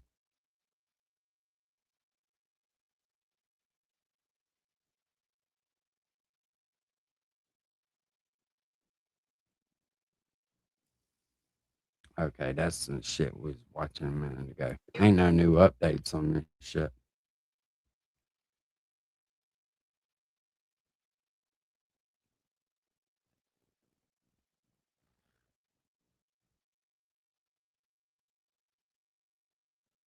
I think we got hit watching this. The United States and Iran have been holding face-to-face negotiations here in Pakistan. They are the highest level talks. They're not face to face. I don't know why they keep saying face to face. They're not face to face. They won't even get in the same room with them. News of any developments. We have so far limited information about how those talks are going. What is significant is that they are continuing. We do know that there are key sticking points to talk about. One of them is that ceasefire in Lebanon, which is missing and was meant to be part of the ceasefire, which had stopped attacks against Iran. Old junk man could make a fucking fortune in Lebanon right now, couldn't he? At what is happening on that front. But let's start here. So let's start here in Islamabad. It's been our top news all day on the BBC, and it's making headlines right around the world. These first face-to-face talks between a delegation They're not from the United States face-to-face. and Iran in the presence of Pakistani mediators. It drives The goal me is to try nuts to bring when an they end just to this war purposely now in lie. its 6 weeks. But there are other broader points of understanding of the differences and divides between the United States and Israel that both sides have been trying to resolve for many years. But we still don't know if they've been able to make any progress on closing those gaps. What we do know is that technical teams have joined the delegation, and that is a sign of very serious engagements. As we've been saying throughout the day, it's very frustrating for the journalists, perhaps good for the negotiators. Very little information is getting out, very few photographs and images. But when the day began, we did receive both photographs as well as films of the individual meetings between the sides. So the U.S. delegation, led by the Vice President J.D. Vance, had their own talks, bilateral talks, with the Pakistani mediators, including the Pakistani Prime Minister Shahbaz Sharif. Because And it's the Iranian something that they delegation, can led show by the people while they're parliamentary speaker, talking. Mohammad Babur Shay. Khalilzad, had his own discussions accompanied by the members of his team with the senior Pakistani military and political officials. But let's look in detail now at some of the sticking points that are likely to stand in the way of any real progress in resolving the differences that have been fueling this war and could, it must be emphasized, trigger another escalation in this all too dangerous war. Top of the list is now a new problem that has been put on the agenda by the war, and that is what will happen to the Strait of Hormuz, that key waterway for the world's oil and gas traffic. But it has been mainly blocked by Iran, though only those tankers and vessels approved by Iran have been getting through. And it's a very, very small I'm number. telling you compared right now, when JD Vance steps back on that plane, if they don't have a fucking deal, they're gone. the traffic before the war. The U.S. wants safe passage to be resumed, but Iran is very adamant that it will not go back to the situation before the war. It wants to retain some kind of control over what is now its key leverage and a bargaining chip in this crisis. Another key point will be Iran's nuclear capabilities. The regime insists it's never tried to develop a bomb, but Iran has enriched uranium far beyond what it might need for a civil program. The U.S. wants Iran to hand over what it has. And a ceasefire in Lebanon, which so far hasn't happened. The U.S. and Israel have indicated that Lebanon doesn't What's form part up, of the ceasefire motivated? deal, but Pakistan, a key mediator in this talks, has said that it does. Well, let's get a summary of what has been the most significant developments in the day. We can go to the convention center This close to bitch the ain't venue saying of the talks shit. and speak to Kasra Naji, special correspondent for the BBC's Persian service. Kasra Naji, what's your assessment so far of the talks today? I think it has been much better than expected, actually. By my reckoning, they have been talking to each other, the two sides, directly and in the same room for more than 4 hours. We know that they talked about roughly about 2 hours, and then they took a break about 45 minutes, and then they came back and they started having more discussions while they having dinner. It was a sort of a working dinner that they engaged in, and that went on for about an hour.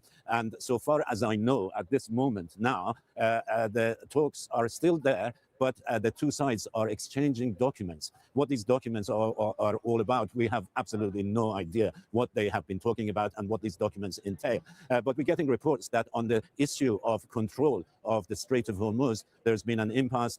The fact is that, well, the reports are saying that Iran is insisting that it will have the sole control over this very important waterway, and they have rejected a joint operation or joint control by the United States. So that's the sticking point. That's the first one, and that relates directly to the issue of the ceasefire.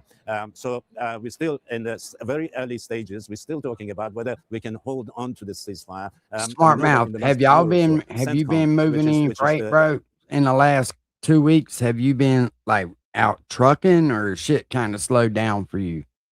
American forces in the region, they're saying that 2 ships, military ships, passed through the Strait of Hormuz today into the Sea of Oman, and CENTCOM. Bro, motivated. They sell the shit in one shots. You can buy 1 gallon of gas and 1 container, a little container of oil for 50 to 50 mix. It ain't that fucking hard. You don't went through 28, and they want to sort of clear mines from this waterway, and also electric chainsaws are for fireplace trimming, bro. That's it. Drones there. Pastor Naji, special correspondent for BBC Persian, thank you very much for joining us.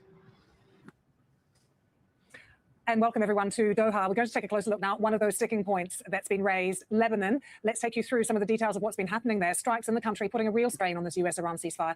The two sides have agreed to meet for talks in Washington on Tuesday, but Israel and the Iranian-backed militant group. So one of these news sources is lying. One said that they wouldn't even have a face-to-face conversation with them. And then this one said they were talking for 4 hours. So have continued to trade somebody fire. lying. The ceasefire was announced. Today, Israel saying it struck 200 Hezbollah targets in Lebanon in 24 hours. We don't care about Lebanon. We're just trying to get an update.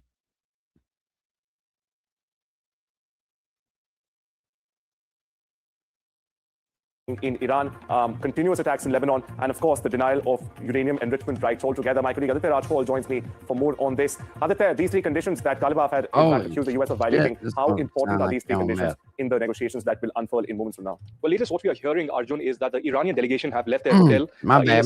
and are For some on reason, their I way to thought Prime you was a Minister's truck office. They will driver. be meeting Shehbaz Sharif, the Pakistani Prime Minister, and shortly after, the negotiations will be beginning as part of the Islamabad talks process. But as you pointed out, one of the first key issues that Iran would be independently raising with Pakistan is the issue of the violations by United States of the mere, basic terms of the ceasefire agreement, including that of an American drone being spotted on Iranian territory, and of course Israel continuously engaging in military offensive all across Lebanon, which has resulted in several casualties. So clearly, it's not going to be an easy path ahead for the mediators, but both sides as well. There are very strong demands that both are in fact engaged in, and there is now a strong response that's coming in from Iran to JD Vance ahead of this entire Where's exercise. Maggie when you need him? We'll put him on the boat. He'll go over and handle these motherfuckers by representatives himself. of America first. An agreement beneficial to both sides and the world is probable. However, if we face representatives of Israel first, there will be no deal. We will inevitably continue our defense even more vigorously than before, and the world will face greater cost. So, very aggressive pushing ahead of the diplomacy beginning in Islamabad. Back to you. Absolutely, Aditya. Thank you so much for getting us the latest. And also very important to mention here, there have been recent reports of further Israeli strikes in South Lebanon as these talks unfurl in Pakistan's capital, Islamabad. Moving on, all eyes are needless to say on the peace talks between the US and Iran, Islamabad, after 40 days of this war. The US team is led by Vice President JD Vance. It arrived in Islamabad for talks with the Iranian delegations just moments ago. Now, Iranian delegations, it's being led by Parliamentary Speaker Ghalibaf. It is already in Pakistan for ceasefire talks. They arrived late last evening. Meanwhile, US President Donald Trump's push to steady the Middle East crisis, he said, we'll find out what's going on. they're militarily defeated, and now we're going to open up the Strait of Hormuz. That's what the US President Donald Trump, in fact, said. Meanwhile, Iranian Parliament Speaker Ghalibaf, who has reached Islamabad for the talks, has said that, unfortunately, our experience with negotiations with the Americans has always been accompanied by failure and breach of commitments. Meanwhile, as per reports that are coming in, US continues to deploy more troops in the Middle East theater of war for possible operations in Iran as negotiations continue. Meanwhile, let's just listen in to the latest coming in from Donald Trump and Ghalibaf. Is this a one and done talk, or are you open to more talks after this? I don't know. I can't tell you. I have to see what happens tomorrow. They've been talking for 47 years with other presidents, and we're not doing much talking. What would a good deal look like for you?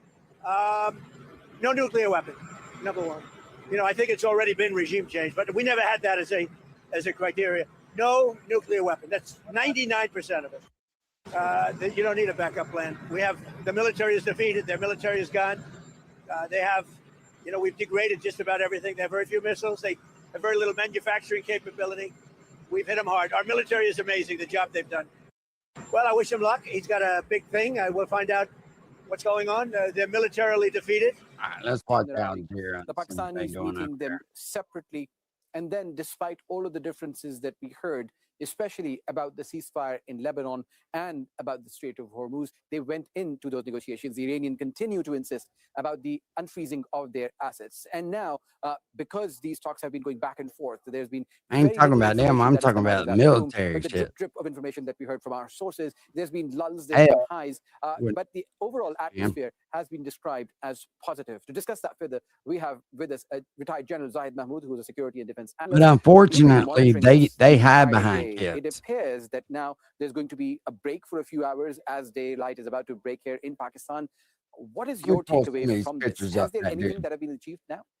I think the Shared continuity for and this this is here a on very positive Instagram. sign, to be very honest. And this also shows that both sides are sincere in approaching to some kind of agreement, or they would like to have to lower down the temperatures of this war.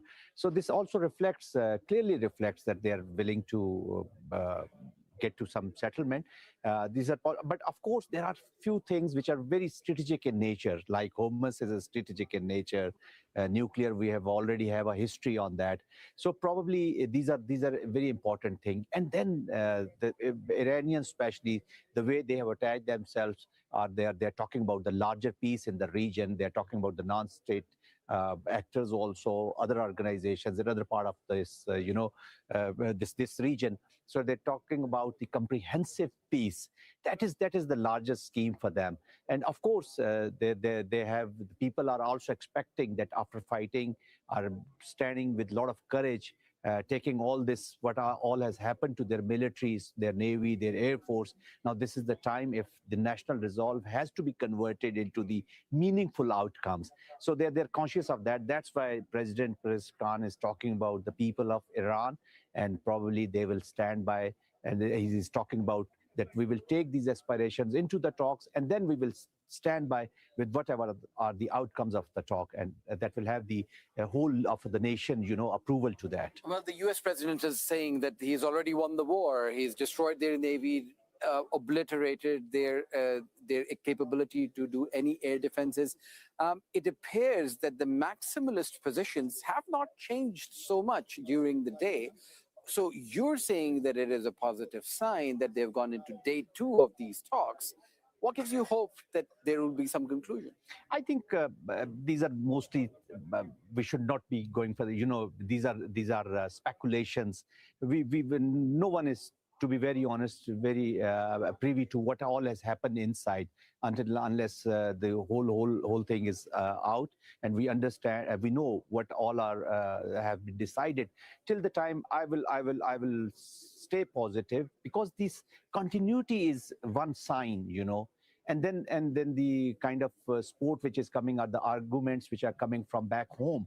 They also indicate that they are looking for some kind of settlement. Look, to me, I think this is both the warring factions and even Israel. They have reached to the tipping point.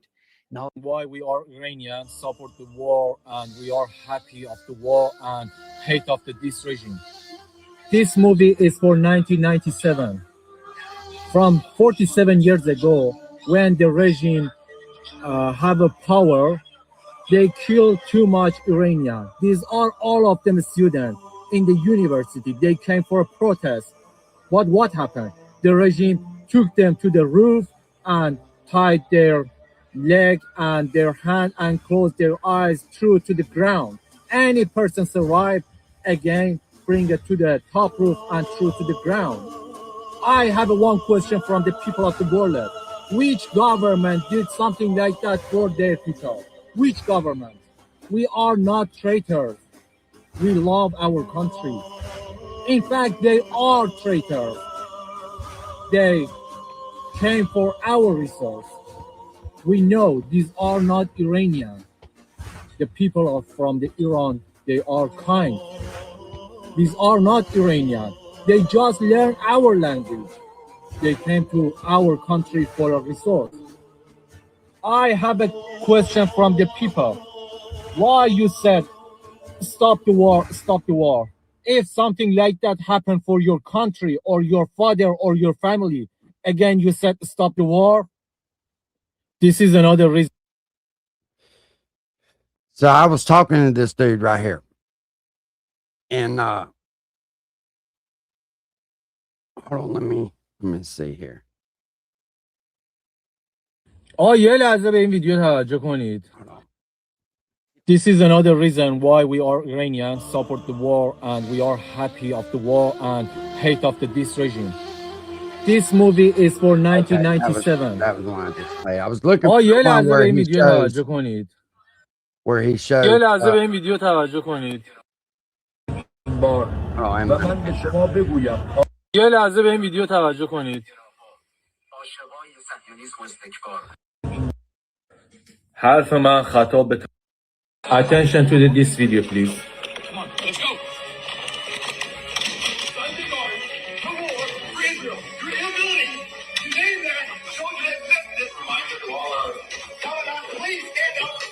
Maybe the people of America ask themselves why our soldier must go and fight for Israel. This is not our fight, but I must let you know this fight is between the regime and whole world. This regime wants to making the development nuclear bomb, and they said we need it for a peace.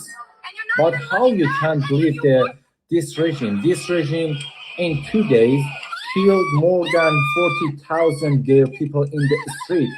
They're just coming for a revolution with the bullet and said their family, if you need the bodies, you must to pay something like 5,000 euro just for bullets. If this regime making the development nuclear bomb destroy everywhere, they didn't attention is it America, is it Europe, is it Iraq or anywhere. Y'all understand what he's saying? You must to every day say thank you. He's saying that, like, people who don't support the war in Iran because it's not their fight, that the regime is killing them and just hunting them down in the street and shooting them down. I tried desperately to get him on with me, and he was going to, but I think he's scared. But anyways, he showed me pictures where, like, they were hiding military weapons and stuff in the schools. That's how that school got hit, right? It wasn't that we set out purposely to bomb a school. It was actually an army depot that was hiding in the school. So that's how the wires got crossed. But that's how these people think. Just like with them surrounding the people at the damn power plant for the military. That's the regime's family is what he said. He said that's not the normal people of Iran. And that's where people are getting stuff misconstrued. They're thinking that the regular civilians is getting out there and surrounding the power plant. And that's not the way that it is. That's the regime's family. The ones on them bridges and all that, that's all part of the military and their family. They're forced to do that.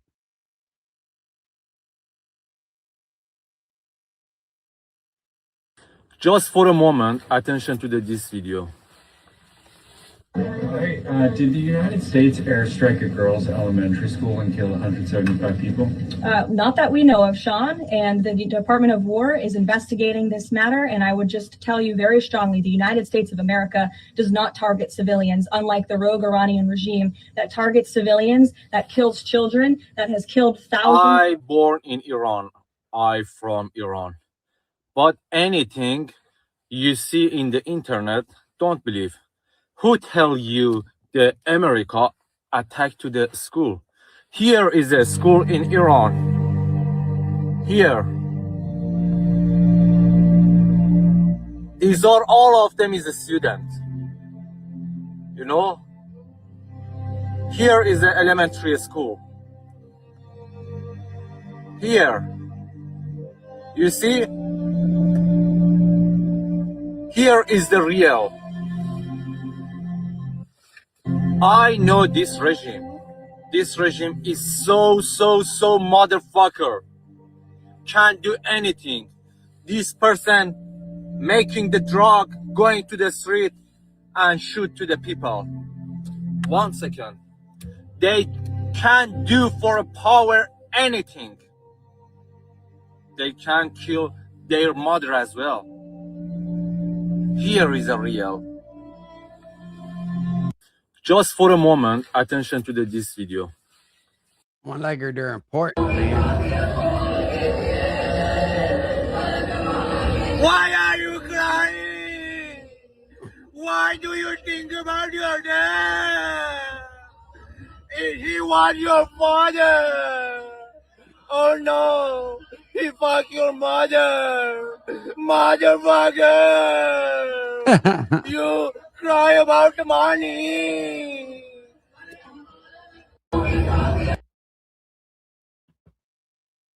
Oh shit. I'm gonna try to reach back out to him again. You talking about, I knew after the first blast it was over. You talking about the blast? Is that what you're talking about? You see that Hoover vacuum cleaner on motherfucking Instagram? Little are continuing in Coke Gaza. Tudor There straw have been thing. the I was latest like, statements holy talk about shit. how they want to expand into Syria as well. So it appears that these two sides may have some sort of an agreement, but as Pakistani officials have been telling us that there are detractors in Tehran, there are detractors in Washington, D.C., and one diplomat told me that Israel is the biggest detractor of them all, which does not want peace in the region. But you're saying that they've reached the tipping point based on what? You know, you can't. Israeli military is in the protracted conflict for a very long period now. So the military is also, and especially this genocidal application which we have seen in Gaza, that has impacted the psychological dimensions of their soldiers as well.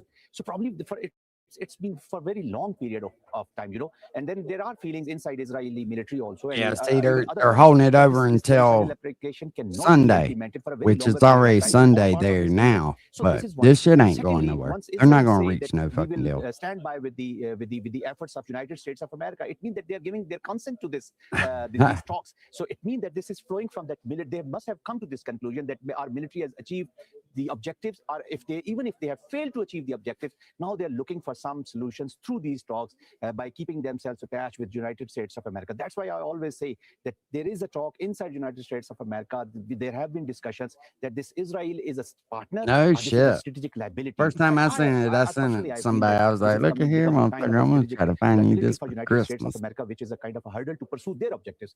Now there's a larger sense that this war which has been waged, this military application by United States of America is not pursuing the political objectives of Americans, because most of the Americans are of this view that there were no imminent threats to, so this war has been waged against all the inputs from the intelligentsia, from the military, and so this is making this whole scenario confusing. That's why these talks are very important, and putting Vice President that motherfucker posts a lot, man. It means that with the new face, with the new approach, he's a moderate, we all know, and he has stakes in the future as well. So he would like to be a successful, to end at the successful outcomes of this. Thank you very much. That's Retired General Zahid Mahmood giving you the view here from Islamabad. Daily Iran News playing a crucial posted. role in bringing these sites together. This is what comes from the Daily Iran News. As long as China, Russia, and Iran exist, it is impossible for anyone to behave like a global ruler. Putin takes aim at U.S. democracy, calling out he describes as a something algorithm police under Trump. Power. Let me Bluetooth that through. Y'all can listen to it yourself.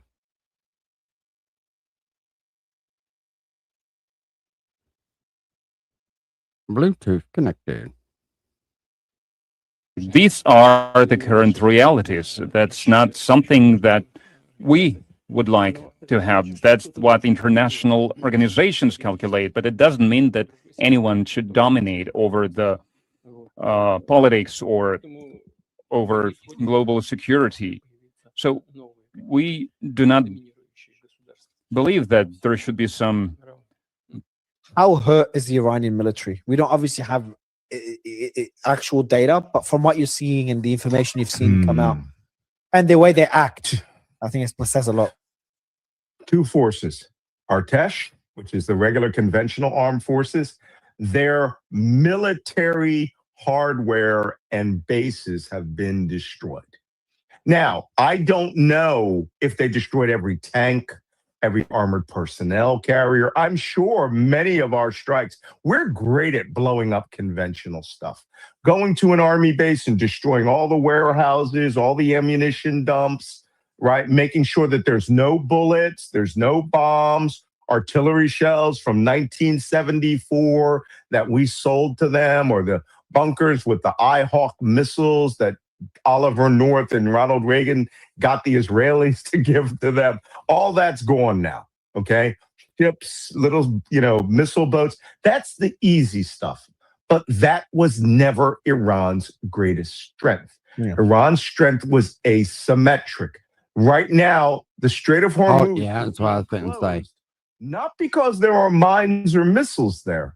They attacked 12 ships the entire length of this war on both sides of the SOH, right? They destroyed 2 of them. The others can be salvaged. But it's the threat of them doing something that made the oil insurance company say nobody goes through. UK Maritime Trade Office today said their registry for the SOH is registered at critical. And if you don't go through the IRGC Easy Pass, right? I call it the multi-pass. The IRGC toll booth up there. The toll bridge, baby. Island. You are not moving, right? And I love that today the Iranians did 2 things.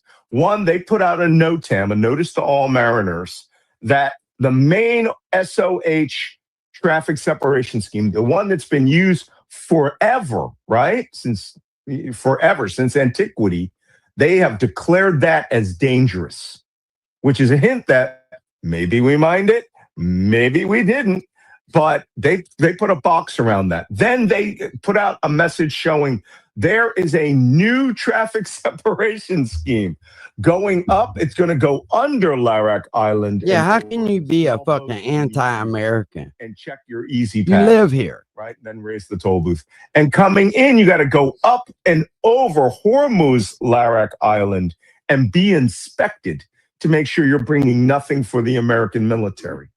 They announced today that's the new traffic separation scheme. That's and crazy. that'll be, and if it's oil, if it's a regular container ship, it's $2 million. If it's oil, it's $1 per barrel of oil that you're carrying. Most ships carry about 1 million barrels of oil. So they've essentially given an oil discount to everybody going out. But they're going to make bank. They're going to make the Omanis said they don't want half the money now, right? The Iranians are going to be like, okay, I'll keep the money. That's $160 billion a year. Why would the Omanis say 160 no? billion. Why would the Because the Omanis say Omanis no? they don't want to look like they're part of a shakedown, but it's straight up shakedown. Now, That's even crazy. when I was a young guy in my 20s fighting through the Strait of Hormuz, we have never had a lack of vessels going through the Strait of Hormuz. Tankers would always take risk, come shooting through, chase through. When the U.S. Navy was there or not there, the Iranians would come up and harass this boat or that boat. There was never zero tankerage until March 1st of this year. Thank you, Donald Trump. For the first time in history, he closed the SOH And now he gave operational control of the SOH to the Iranians. SOH is in Strait of Hormuz. Strait of Hormuz, yeah. That's crazy. What a world we live in. This is literally the biggest mafia shakedown that we've ever seen. Yeah, but here's in the generations. part, Mario. Trump yesterday goes, I think that we can do a cost sharing on it. I think that, like, he was like, oh, I think I should get a taste of that toll booth money. I saw that, was yeah. Donald Trump yesterday. And today, in his moment of senility, he's like, what are you talking about? They're charging tolls on the Strait of Hormuz. This is the first time he ever heard that. Remember when I said this man is senile? He has mental illness posing as foreign policy. He can't remember from 1 minute to the next what he said. That's fucking wild. Asking them to stay for longer, and now they have been able to extend these talks to a second day. So it appears that we are going to see more talking, more negotiating, more arguing on these maximalist positions that we've been witnessing in the last couple of days. But it appears that the overall atmosphere is positive, and the Pakistanis are still hopeful that there is going to be a positive outcome. Okay, thank you for that, Al Jazeera Osama bin Javed. Then the Pakistani capital, hopefully you can get a little bit of rest now too. Vice President sending is a mistake. J.D. Vance arrived in Pakistan to conduct negotiations with Iran. Iran is the one to determine the level of the talks. American agreed. Trump wants to exit from view more. Yeah, they probably did feel insulted when J.D. Vance got off of there instead of Trump. But one of Iran's main demands is a ceasefire in Lebanon. Israeli attacks have killed at least 2,020 people since the fighting began in March. Now, while Israel and Lebanon are due to hold direct talks in Washington next week, the Israeli Prime Minister insists the focus will be on disarming Hezbollah and not a ceasefire. In the past month, Lebanon turned to us several times to begin direct peace talks. This has never happened to us in history.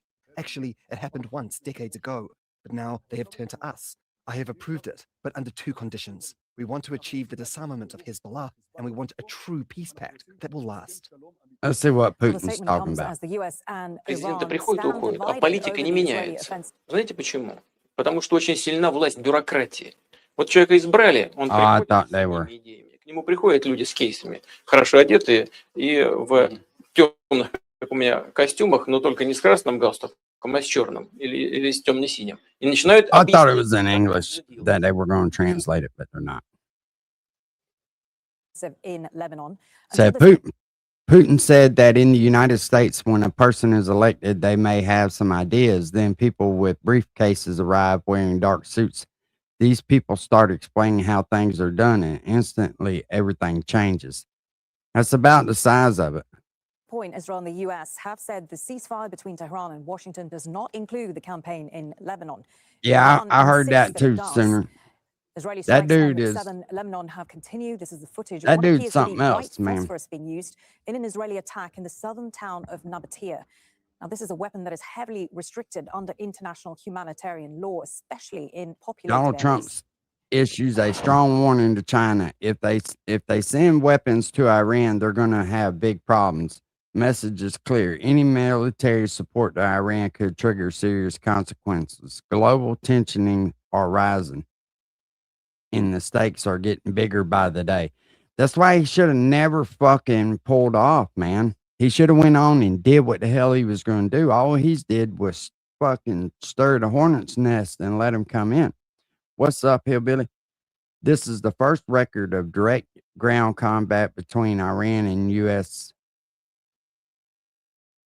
IRGC fighters, supported by the something, and local volunteers engaged in direct clash with U.S. forces that invaded the country to recover the second crew member of the down F-15.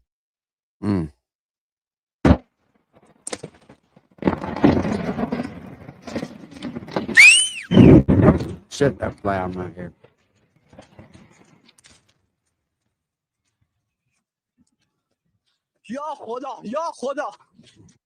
Ladies and gentlemen, here's a question that everyone has been asking. Why exactly Yeah, we watched that Trump shit. tried to work out a ceasefire. We watched that. All right. Nuclear attack submarine USS Montana enters Middle East waters. Oh shit. That was an hour ago.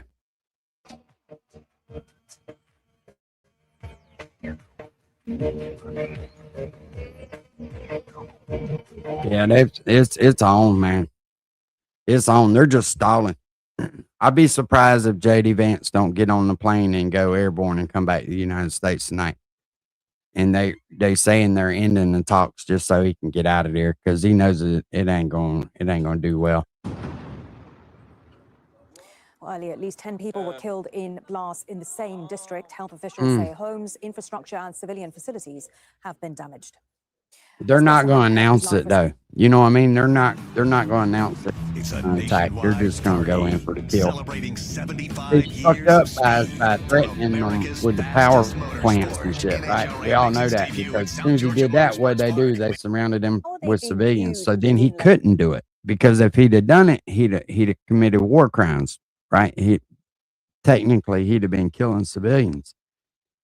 But now, I guarantee you they ain't standing around them plants now. Now he just needs to go on and do it and be done with it. Lebanon. By in the morning when we wake up, if they ain't attacked Iran, I'll be very surprised. To end, the toll on them has been enormous, especially in the last couple of days, where nearly 25% of that 2,000 right, brother. who were killed It's in happening. Lebanon have died just in the last 3 days. But there are a significant number of Lebanese who are opposed to the idea of direct negotiations with Israel under fire. And that has resulted in some protests here in Beirut today, and in fact for the last couple of days by supporters of Hezbollah and the Bro, that Iran place movement. is Now, crazy they issued a over there, joint man. statement, in fact, calling on their supporters not to protest at what they described as a sensitive time, and that internal strife could be exploited by Israel. The Prime You know, Minister as much oil and stuff's over there, I don't understand why they live so poor. You would think that area would be booming, man. You really would. They got all the oil. Salam was actually due to travel to Washington next week for some scheduled meetings at the UN and then with US leadership as well. He has actually postponed that, citing the internal circumstances. Yeah, true that, smart mouth. I said the same thing about Biden, right? I don't like some of the stuff Trump's doing, and I'm kind of wondering about them Epstein files after everything's kind of coming out. But I noticed that girl ain't posted nothing else today, and I've looked. But he's still a better choice than Biden ever was, except for I don't want to have World War III. You know what I'm saying?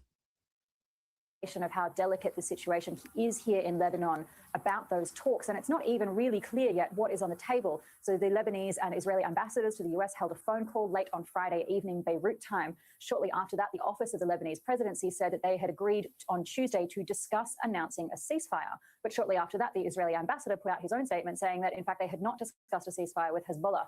So it's not entirely clear what's really on the table, how it will be received by the majority of the Lebanese population, or indeed its political establishment, because of the tripartite system here with key leaders from Christian, Shia, and Sunni communities. We haven't heard anything from the Lebanese Yeah, that president. dude in and the we back also of that haven't heard coffin anything looked from like Nabi he's Berri, who is fucking the most struggling. senior Somebody Shia. should have We haven't looked at that heard little old anything dude. from the He looked Lebanese like he's system here fucking with struggling key back leaders there. from Christian, Shia, and Sunni communities. He must have We got the haven't fat heard one. anything from system here with key leaders from Christian, Shia, and Sunni communities. We haven't heard anything from the Lebanese president, and we also haven't heard anything from Nabi Berri, who is the most senior Shia leader, although he has long maintained that there should not be negotiations under fire.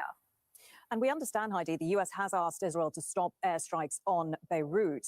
Is there any sign that the Israelis are listening to the US? The capital has indeed been quiet for the last day or so. I mean, aside from the sound of the Israeli surveillance drone, which was flying very low and loud for hours and hours, Right. it has just departed in It's the last something, hour man. or so.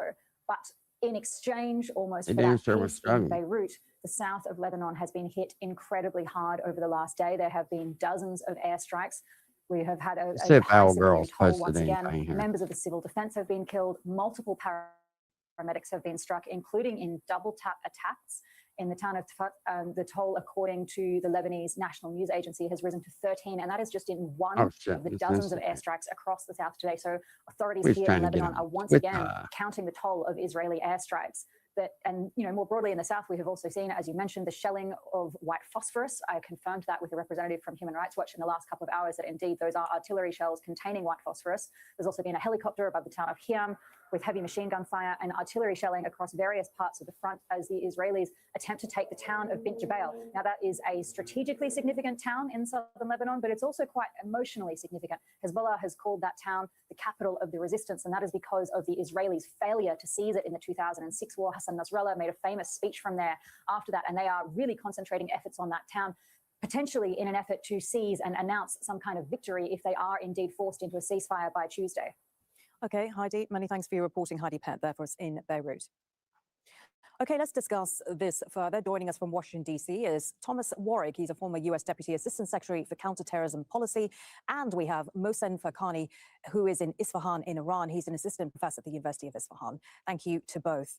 Thomas, if I could start with you, let me ask you first to react to how long these talks have been going on, well over 15 hours, only in the last few minutes taking a pause before they're due to resume once again later today. Do you take this as a positive sign of the talks?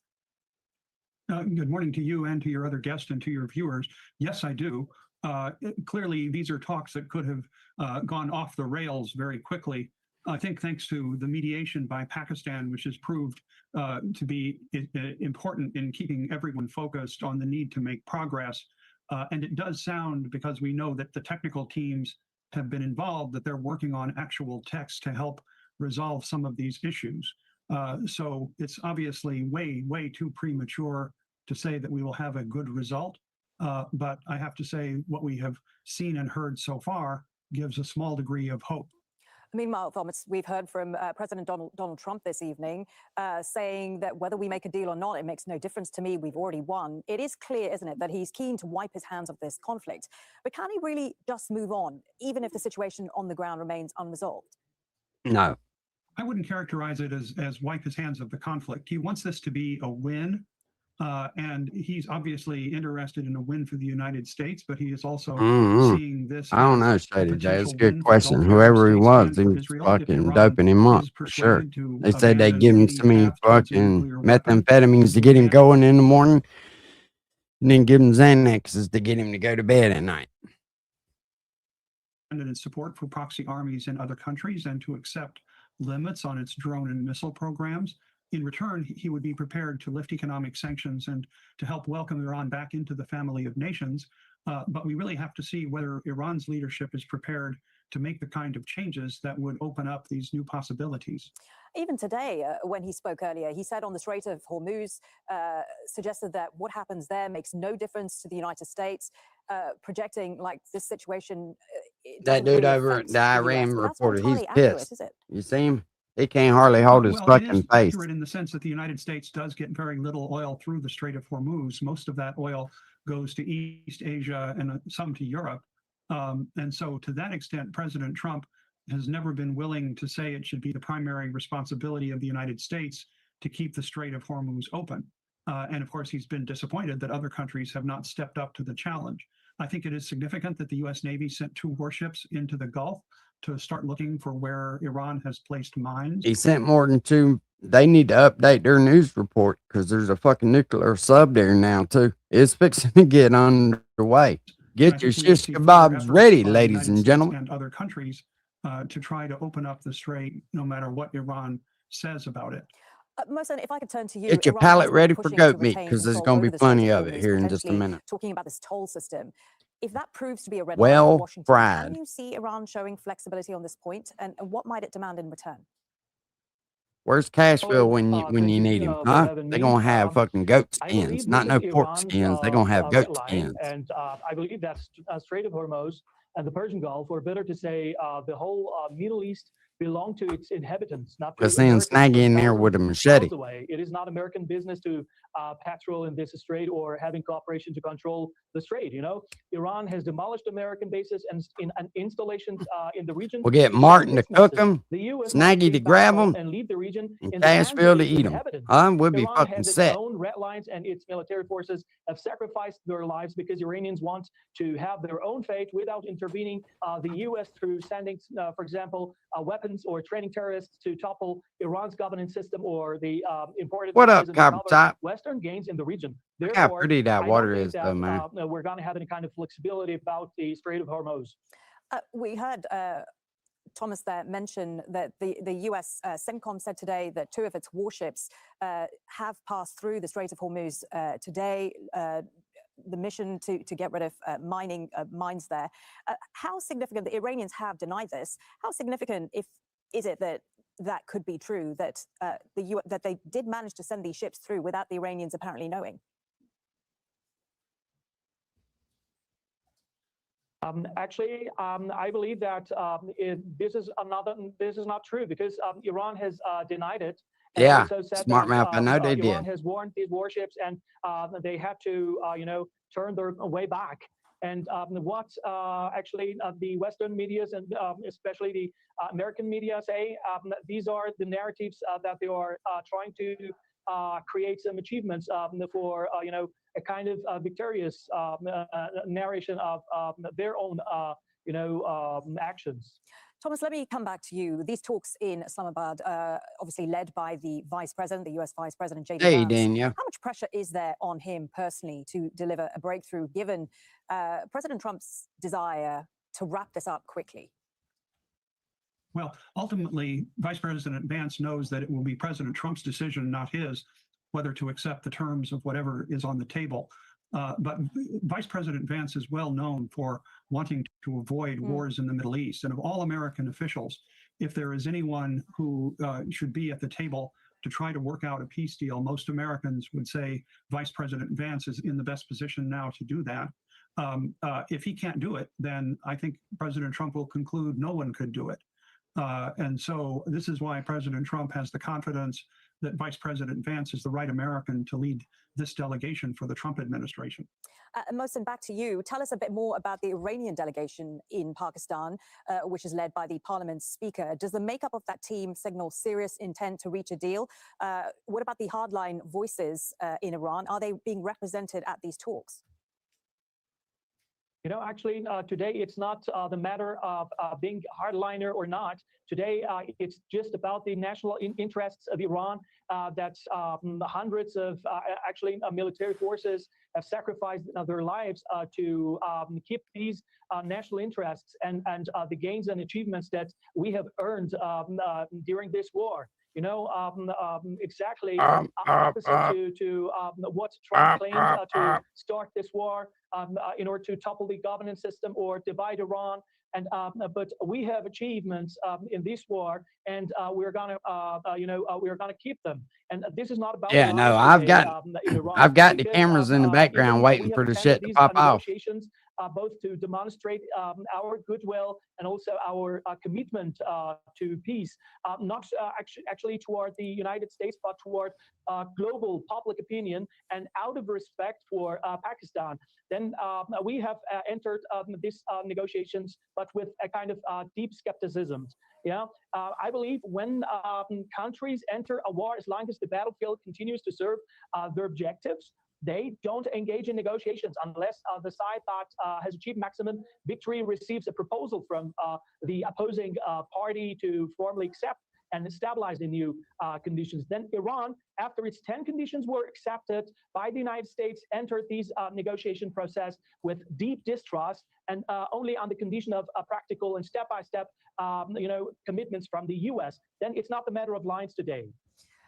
Thomas, one of the other big sticking points is, of course, Lebanon. Iran has made clear numerous times that the Israeli strikes on Lebanon are unacceptable. Where does the United States stand on Lebanon in this context? Do you think Washington is willing to push back against Israel if this becomes a make or break issue? Probably not. President Trump expects that Netanyahu will follow his lead on attacks on Iran and calling those off. But on Lebanon, the United States has been willing to defer a great deal to the Israeli government. We are going to have talks next week here in Washington, Dan, how you doing? Between American, Israeli, and Lebanese representatives, and this will be a welcome way to try to get at least some resolution of the big challenge in Lebanon, which is that the forces of war, the weapons of war, must all be. Hell yeah, I thought about the same thing, smart mouth boy, bullshit. Like Hezbollah. Hey, this Miss has Gina. been the big challenge for the state of Lebanon, and it's one that it has so far not been able to meet. And we will see whether in direct discussions among the three countries, they can find a path that would make that possible. Okay, good to talk to both our guests today. Thomas Warwick, former US Deputy Assistant Secretary for Counter-Terrorism Policy, and Mohsen Fakhani joining us there from the University of Isfahan. Now, you're watching Al Jazeera. A reminder of our top stories this hour. Iran says differences with the United States will not stop peace talks in Pakistan from continuing. It's the highest level talks between Washington and Tehran since Iran's Islamic Revolution in 1979. President Donald Trump insists that regardless of whether a deal is reached at the talks in Pakistan, the US has won the war with Iran. Trump says it makes no difference to him whether the peace talks are a success or not. Oh, it fucking Israeli matters. strikes on southern Lebanon have continued. This is footage of what appears to be white phosphorus being used in an Israeli attack. What's up, on Kevin? Saturday. You ain't that late. The 2-week ceasefire. We're just between trying to US get and an Iran update has on led what the to hell going on. optimism that the Strait of Hormuz may reopen soon, but traffic remains at a fraction of normal levels, and hundreds of ships are still stranded. Kulsum Sharon. More like 1,000. Before the war, more than 100 ships transited the Strait of Hormuz every single day. That's more than 36,000 tankers a year. Now, 20% of global oil and natural gas pass through this critical waterway. But Iran's effective closure of it has stranded hundreds of oil tankers and other ships in the Gulf. Now, this is what we can see since Tuesday, the day of the ceasefire. And this image is from marinetraffic.com that lets us track vessel movements in real time. And what we see here is very little movement around the bend, but we see many ships that are stranded on either side. Now, before the truce was announced, US President Donald Trump had said reopening the strait was a requirement for any deal. Now, Tehran, for its part, says the passage of ships needs to be coordinated with its military. Now, the state news agency has released this map from Iran's Revolutionary Guard. It basically outlines a new route for ships to take. To simplify, I have this image here. And Iran's Revolutionary Guard are basically saying that ships need to sail through Iranian waters right around Larak Island and pass out this way and avoid the earlier normal path for the risk of naval mines. So the new path is effectively this way. Tehran has also indicated under a new permanent deal, they would seek to charge a fee for ships transiting the Strait of Hormuz. Now, Tehran's effective closure of the Strait of Hormuz since the start of the war has continued to roil energy markets, and supplies have further been hit with attacks on energy infrastructure right across the region, from Saudi Arabia, the world's largest crude oil exporter, to Qatar, a global leading LNG exporter. Farmers in India fear the conflict in the Middle East will lead to a shortage of fertilizers. India is the world's second largest consumer, using more than 60 million tons of fertilizer a year.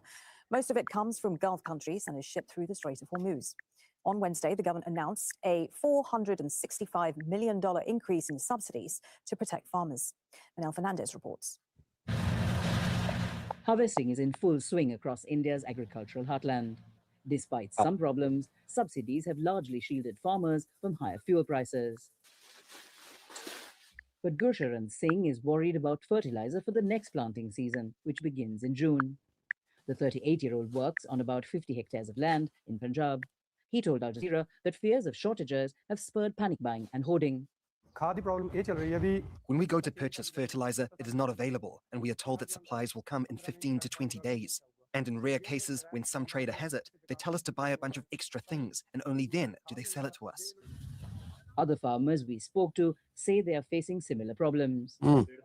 And trader Ashok Gupta, who sells agricultural products here in Kanna Market, Y'all better start gathering some camel shit. That's all I can tell you. This is an artificial shortage. Government is providing the fertilizers as per the norms. It is because the farmers are stocking up out of panic. To cushion the impact of price increases caused by the Iran war, the government has increased fertilizer subsidies. But it seems to have done little to allay fears of food shortages. Anita is a migrant worker from Bihar. She says things can't get much worse. All the essentials have become so expensive. We're not able to get cooking gas. Everything has become expensive. What do you do with $3 a day? Analysts say Cook supply with chains wood. must stabilize by mid-April. Otherwise, the next planting season will be affected. Minna Fernandez, Al Jazeera. Myanmar is among the nations hardest hit by the energy crisis caused by the Iran war. Petrol prices have more than doubled, driving up food prices and pushing humanitarian aid to breaking point. Even before the current situation, Amazon, the UN sweetheart, estimated Amazon. 20% of the population face food shortages. Jack Barton has more. Lines stretching for hours at fuel stations across Myanmar. Even when drivers reach the pumps, there are limits. I queued all night, and in the morning, I only got $14 worth of fuel. What can I do with $14? Nothing. Pushing from one station to another, it's pure misery. Myanmar imports 95% of its energy needs. It began fuel rationing a week after the US and Israel attacked Iran. Since then, prices... Let me tell you something. If one of them broke bitches, this is what they used to do in prison, right? The canteen line be real long. So one of them go stand in line and they would sell their spot in line to somebody else because they didn't have no money. They were just holding the spot. And that's how you get your hustle on over there. $150 for 33 gallons. Have more than doubled. Facing losses, some drivers have stopped their runs, while others keep going, knowing people depend on their goods. We transport a lot of consumer goods and food products. It's led to high inflation in a country already reeling from 5 years of civil war.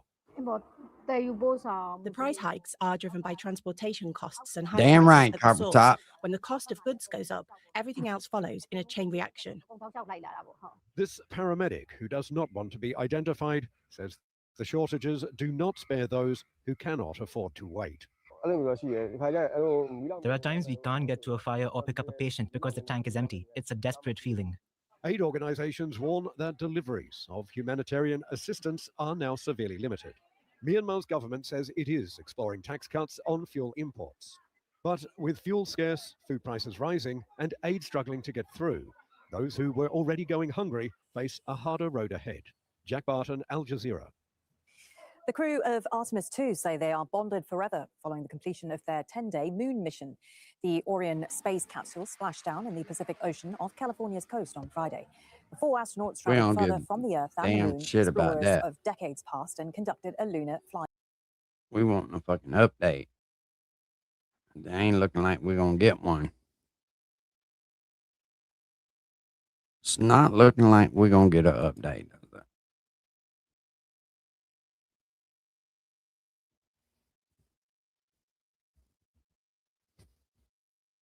Looks all quiet right now. Let's see here. Let me find something else. I'm searching. I'm definitely searching.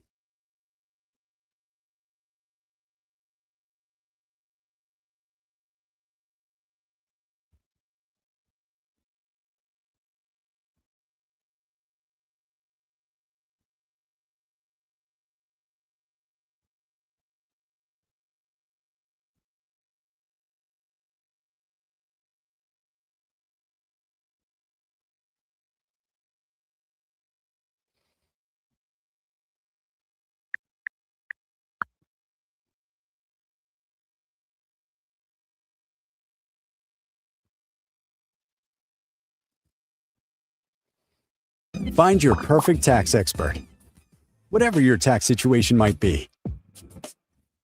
What is your take as somebody who has so much Yeah, experience that's what they were saying. this alliance and whether or not it is frayed beyond repair? I certainly hope it is not frayed beyond repair. I think it's the most important alliance in history. It has proven itself repeatedly, but it does have limits. And that particularly happens when it comes to what are so-called out-of-area operations, as was this one. And I very much see the president's perspective here, as does the Secretary General of NATO, Mark Rutte, who I knew very well as the Prime Minister of the Netherlands, a very skilled and diplomatic leader.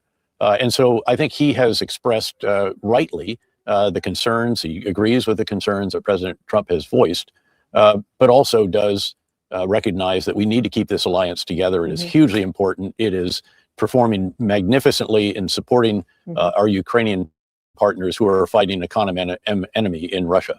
General Petraeus, I just want to make sure I understand what you're saying correctly. Are you suggesting that President Trump is right in that NATO should have come in and helped militarily with the war in Iran?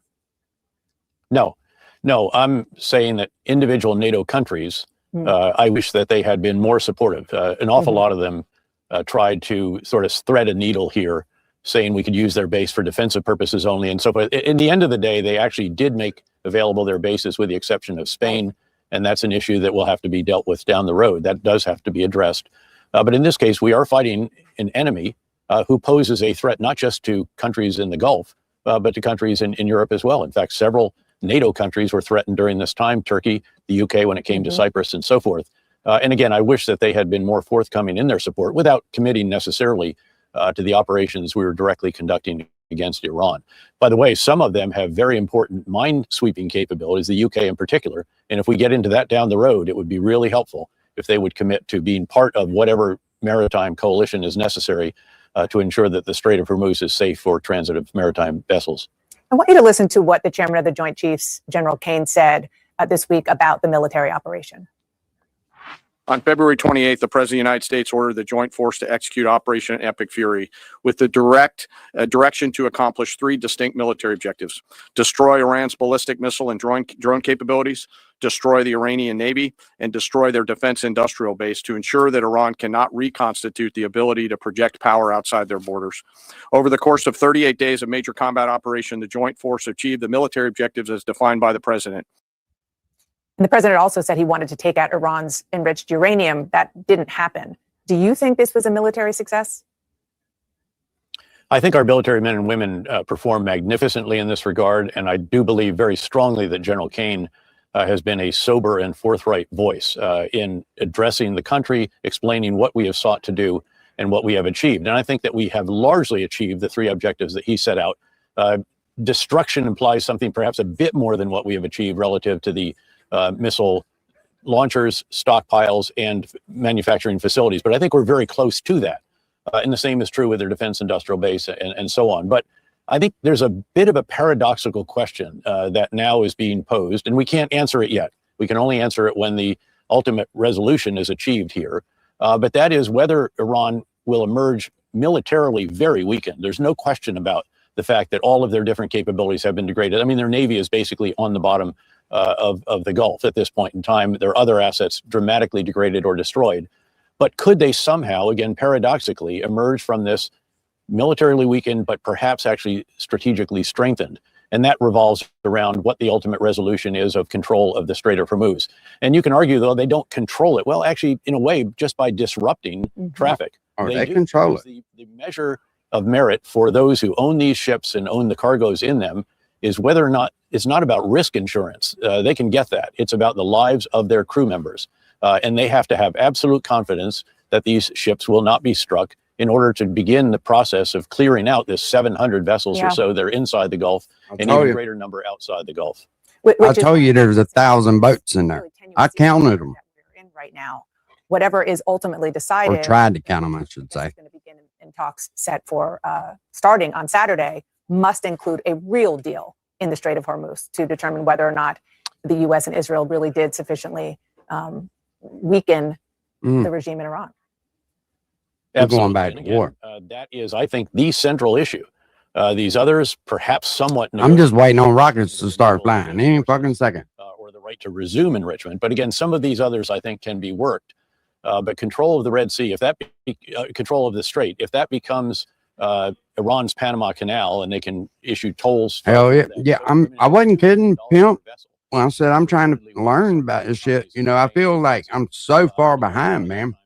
More ships a day. That is a very substantial amount of hard currency to enable Iran to repair the extraordinary damage that has been done, as General Kane rightly observed. As you probably heard, the Vice President, J.D. Vance, the Special Envoy, Steve Witkoff, and the President's son-in-law, Jared Kushner. Bro, after all the shit that I've learned over the last couple, I don't know, year or so, I feel like they fucking duped us, man.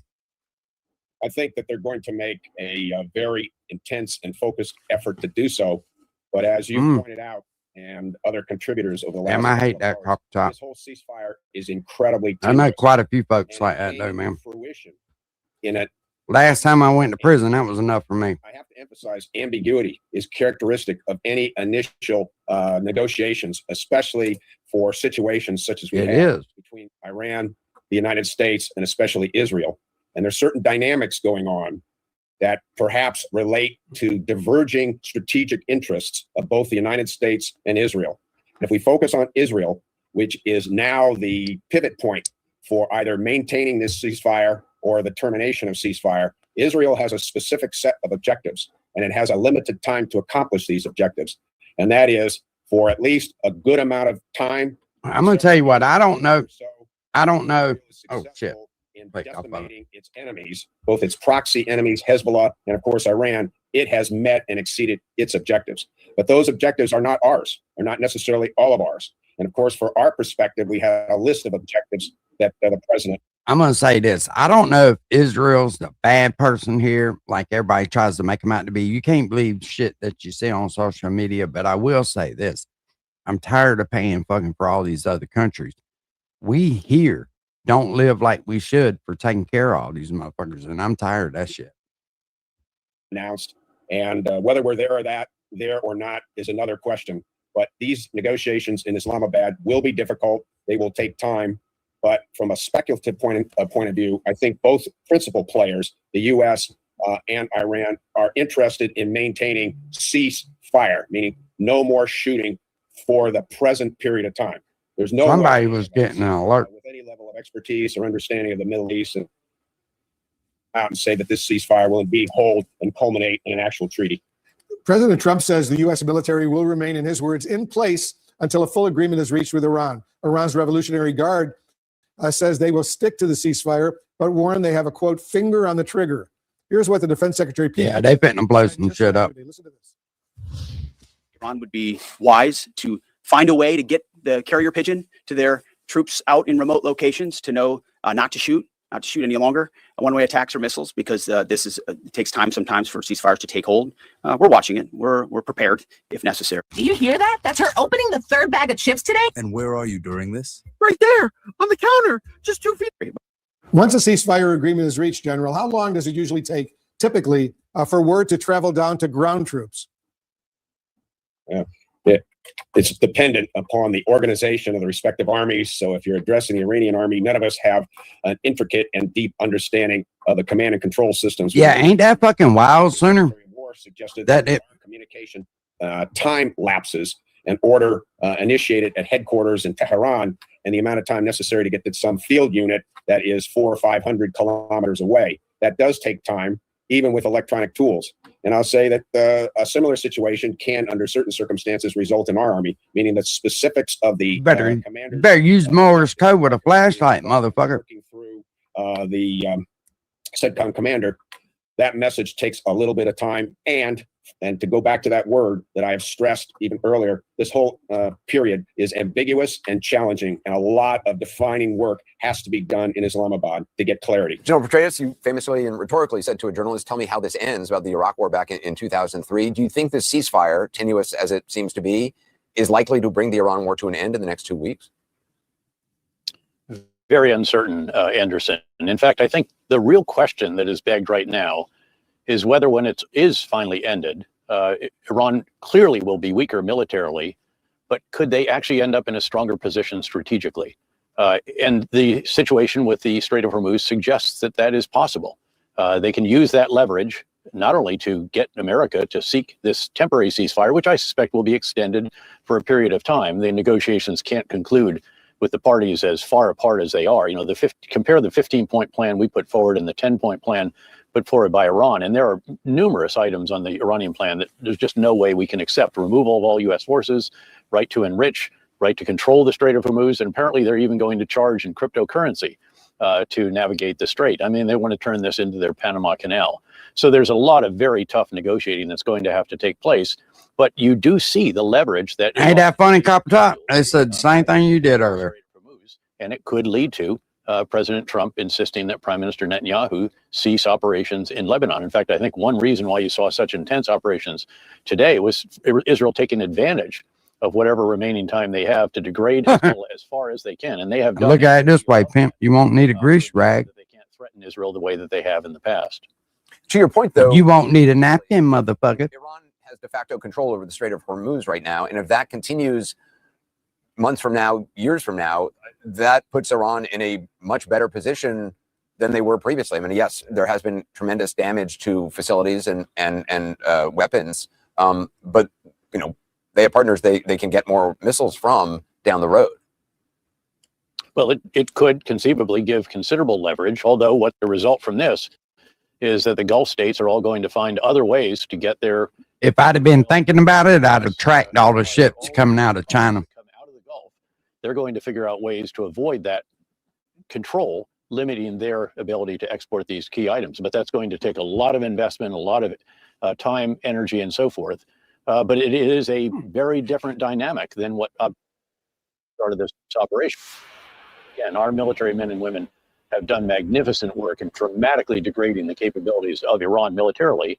But this does show, in some ways, this is a real deterrent for Iran against action that they don't want visited on them until at least the Gulf states have alternative routes to export what now goes through the Strait of Hormuz.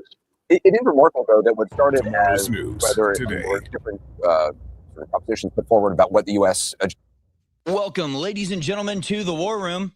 I'm your host, Harrison Smith, coming to you live this Friday afternoon, the 10th of April, 2026. We're at war, folks. We're at war in more ways than one. I don't know how this Of course, fucking during the show nerd got a yesterday, job. Donald Trump dropped a figurative nuke on Alex Jones and Tucker Carlson, Candace Owens, Megyn Kelly. And of course, the interesting thing about, and there's lots of interesting things about this, and we will be talking Trump better about lay it off today. my fucking girlfriend. I know Alex Jones has taken the high road, as really all of them are, all the people that he attacked.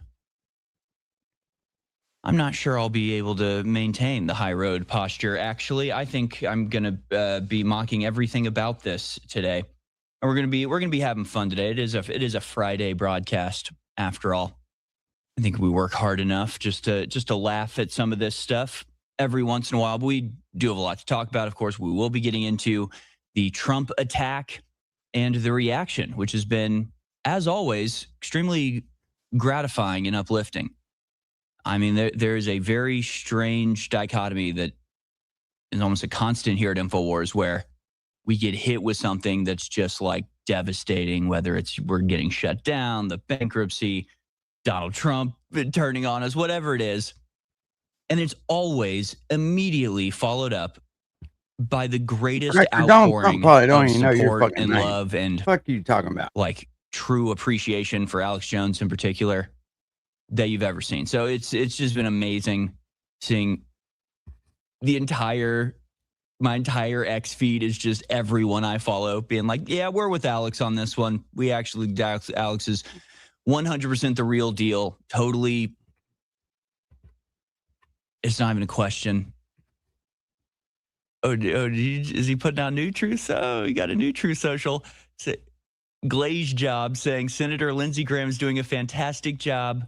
He's running against a lunatic named Mark Lynch, who supports perhaps the worst congressman in the history of our country, Thomas Massie.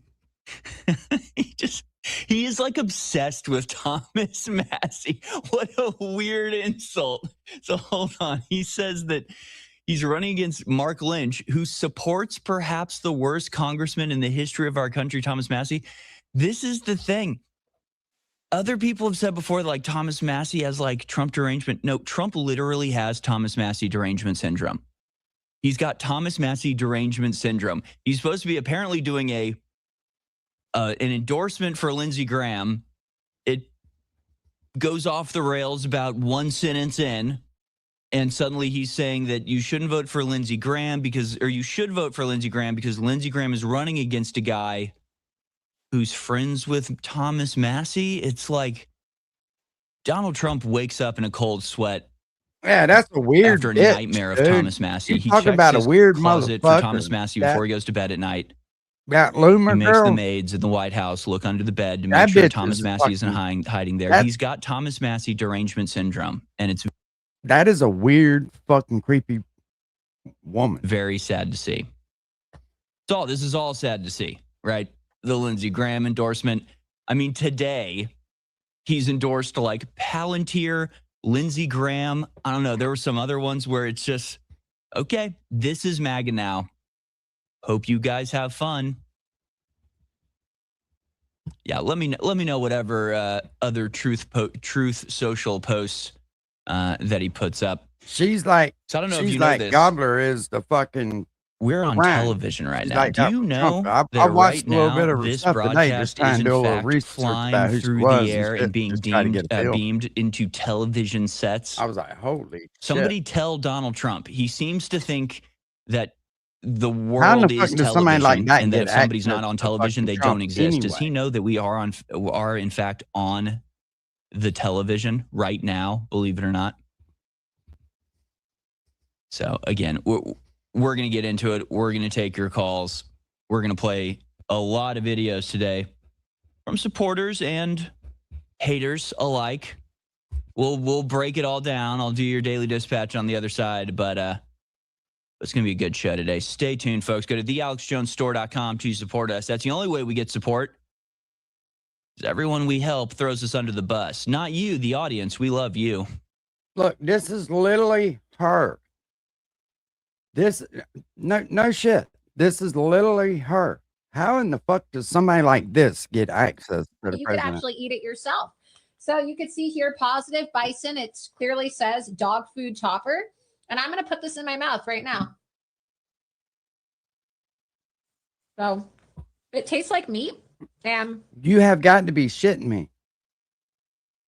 She got paid $100 and she eat fucking dog food. Yeah, I'm good. I'm good. Like, what the fuck is going on in America right now? Welcome back, ladies and gentlemen. This is The War Room. I'm your host, Harrison Smith, coming to you live for this Friday broadcast. Man, we got a lot of videos, including just a lot of She's like a old fucking school gobbler. Alex Jones videos. You As know what often else happens she's eating? when Alex Jones or InfoWars gets into a bit of a tight spot. The outpouring of love online is truly overwhelming and extremely uplifting. It's just Christ, absolutely this great motherfucker seeing about how many to start a people campfire. just Don't point that light at understand that boy like what's actually going on. Because on the flip side of it, Yeah, you but get we're an poor. outpouring of people. Pimp, there's a difference. We're fucking poor. And I don't know how to even address it. I don't know how to explain it. There are people out there that clearly do not know how to contend with reality. They have no discernment. I think at the end of the day, the way to put it is they have no discernment. Oh yeah, Meaning that not yeah, only do that's they why believe I've kind of been lies, saying on which is, live you know, today. I'm waiting the for it to obvious and fucking immediate kick thing off you any think of minute. if you think lacking discernment is somebody can lie to you and you just believe them, being gullible. But there's a flip side of that that's like anti-gullible. That's like so skeptical, I don't understand how you function day to day. For example, I'm going to show a video a little bit later. I was up until 3 in the freaking morning editing this thing. But it was worth it. But I thought it was worth it because yesterday during the Alex Jones show, wait, what? Paul Dance just dropped out? No. Did he really? He was just on with us. Oh, well, that's a bummer. He should have told us. He could have dropped out on here and given us headline. All right, well, clearly, you know, I'm not sure where Trump is, but wherever he is, Lindsey Graham is right behind him with a little whip. Now insult Mark Lynch. Just how it seems. Just, again, just so utterly pathetic. But I'm going to show a video here in just a second because yesterday, I cannot listen to this motherfucker no more. Let me find something else for us to watch.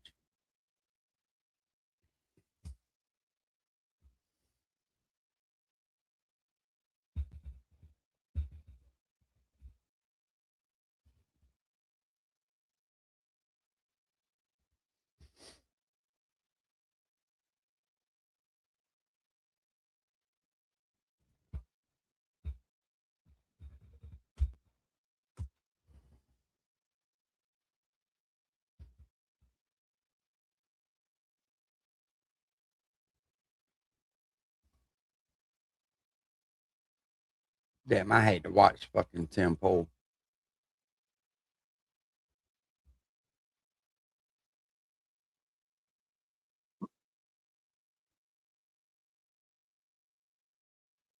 Yeah. Popular Hodgkins or simulcasting was today. Again, for their viewers wondering what's going on, I'm on hundreds of radio stations.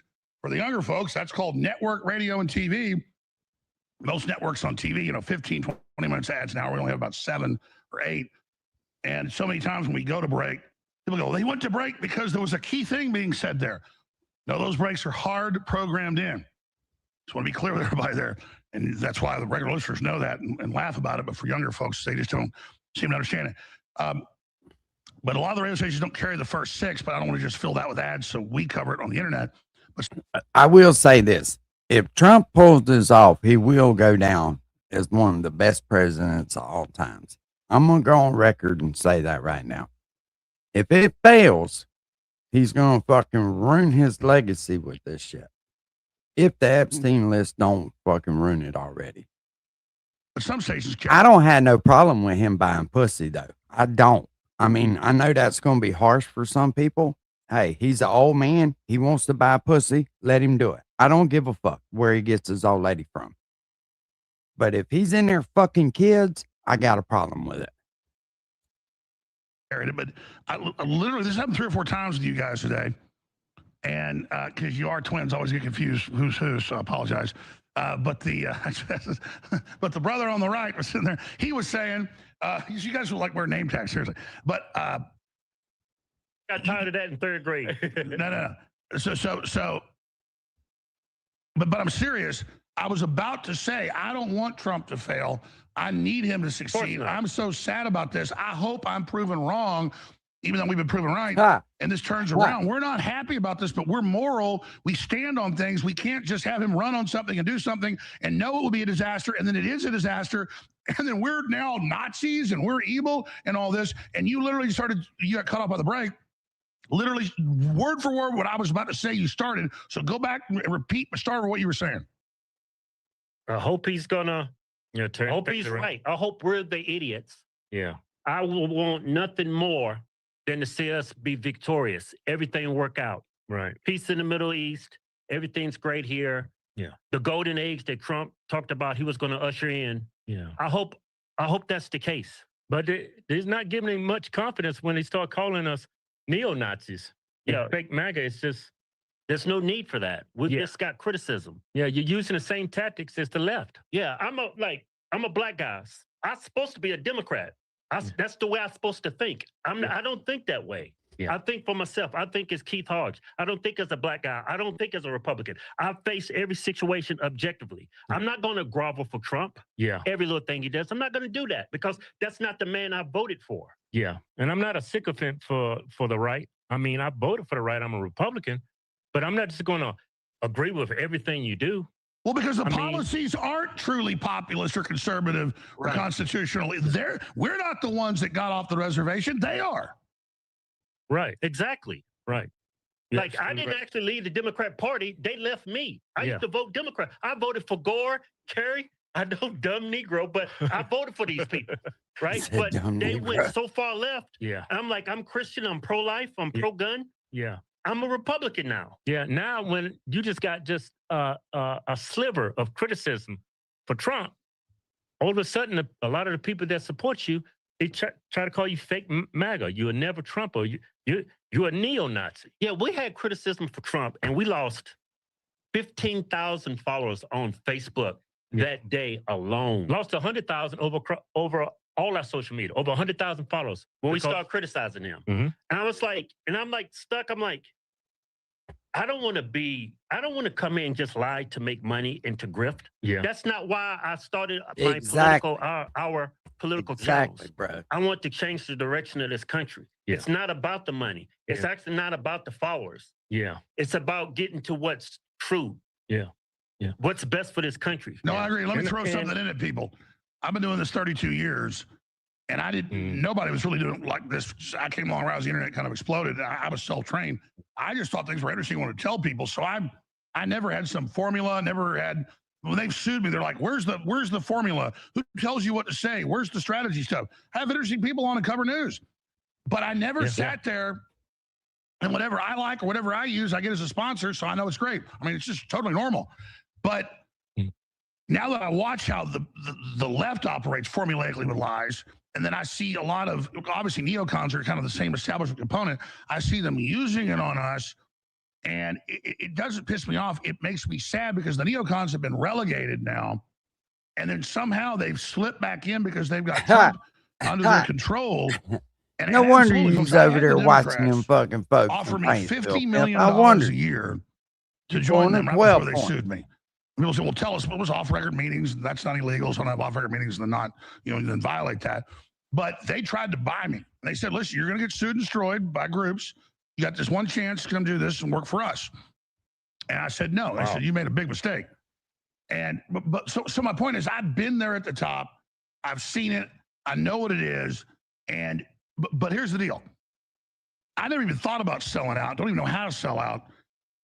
But if you sold out the establishment 50 years ago, 20 years ago, you made money, you got power. It hurt civil society. It hurt civilization. Things got worse. But you were going to be okay.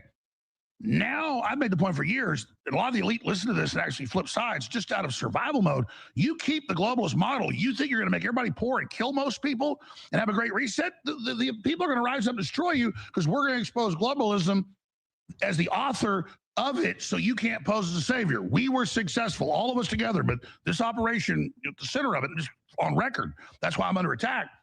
If we expose the left of the globalists and they're bad, they then can't pose as saviors when they create crises for depopulation, total control, which is their main plan. Now they're in checkmate on that. And then Trump was doing all this good stuff, creating a new order just out of ideas. Then they went, screw that. Let's just go with power and take over the globalist system. So now he's creating the new world order. They're even saying that, and it's absolutely insane. So my message is people that want to ride the fence or join the establishment. It's a suicide mission. At this point, even evil people should be going for good because you're going to be destroyed by it. But evil can't help it. It's their nature. So I want you to speak to that idea. What I'm saying is now no one that can look at what's coming next should not be promoting freedom and justice and prosperity and transparency because that's the only way out of this. Yeah, when you look at Fox News, you see that poll about MAGA 100% agreeing with Operation Stupid or Operation Forget About Epstein. You've seen Lindsey Graham at that rally getting booed. I mean, everybody knows these polls are fake. I've sit down and talked to other Republicans and talked to people that's in the conservative movement. And just the other day at my brother's church, a guy came up to him, do not slow down. Keep pushing on this war. We did not vote for this. Everybody I talked to that voted for Trump is upset with them. So when he ran that poll on CNN that 100% of MAGA supports this war, I was like, it's just a blatant lie in front of everybody. Yeah, and why would CNN of all networks put up that poll? How much pull does Trump have with these news networks? I used to think that was all lies. Yeah. No. He didn't have pull before. He didn't have pull before. He didn't know about the Smith-Mundt Act and its repeal. He didn't know about not just Operation Mockingbird, but the actual national security stabilization acts and things. That's how Obama kept control of the media. Even when Trump was in, he didn't know. And by the way, I don't think it's good for Trump to run the media. But when he's like, I'll just take the license of, ABC or whatever as a late night comic, people go, that's crazy. That's tyranny. Well, yeah, they can actually do it. And he's been removing executives, blocking mergers. So they are now censoring people booing Trump at the World Cup or whatever. And so it is happening. So the point is Trump had this time, the advisors came and said, actually, sir, here's the keys of control. You see? So no, he never controlled the media before. It was the opposite. Now he's starting to actually get control of it, you see. But what he doesn't get is it's a dead horse. Almost no one watches it or believes it. But then you see Caroline Levitt saying, X is not the real world. Nothing real happens there. You mean video of an earthquake or videos of a missile hitting Israel or video of Trump talking? Some of it's real. Most of it's real. Some of it's crap. But it's actually the free, openest channels there are in Rumble. And so the idea that, it's just all fake. We don't care what's happening there. X and Rumble and all that stuff. YouTube has more video views than everything else in the world combined. So don't sit there and tell me, it's not real. All it is more people with more cameras showing more stuff they don't control. Yeah, it's like he ran on draining the swamp. It feels like he's the king of the swamp now. I may be totally wrong in saying that, but that's what it feels like. Yeah. Yeah, we've heard of the it just swamp felt like thing total in the movie. betrayal. It says it's a swamp king. Yeah, and then you got Don Bongoyo. He goes on with the FBI, and then he says the thing dearest and closest So to this his what heart IRGC is just Israel. posted. Same thing for Ted Cruz. It's like Let me what stop this right here. we're occupied. It's like, and then people try to defend that we're not occupied by this foreign agent, Oh, what the hell? and they always say how Russia meddles in our elections and this and well, what are you talking about? We are occupied by Israel. They run all our foreign policy. Yeah, you don't get you don't win elections in the Senate or Congress without AIPAC support. I mean, it's very difficult to do. I think a majority of people that's in office right now, besides the Robert Massey, everyone else has taken money from AIPAC. Without that AIPAC money, you can't really win an election. This is what they just posted 4 minutes ago. The Iran, oh shit. In the event any military aggression against the Holy Land of Iran, all criminals will be severely punished. We will burn down the land and sky of any country that helps America and Israel in any way. West Asia will burn in 4 minutes. That's all. They didn't get a lot of views on that. But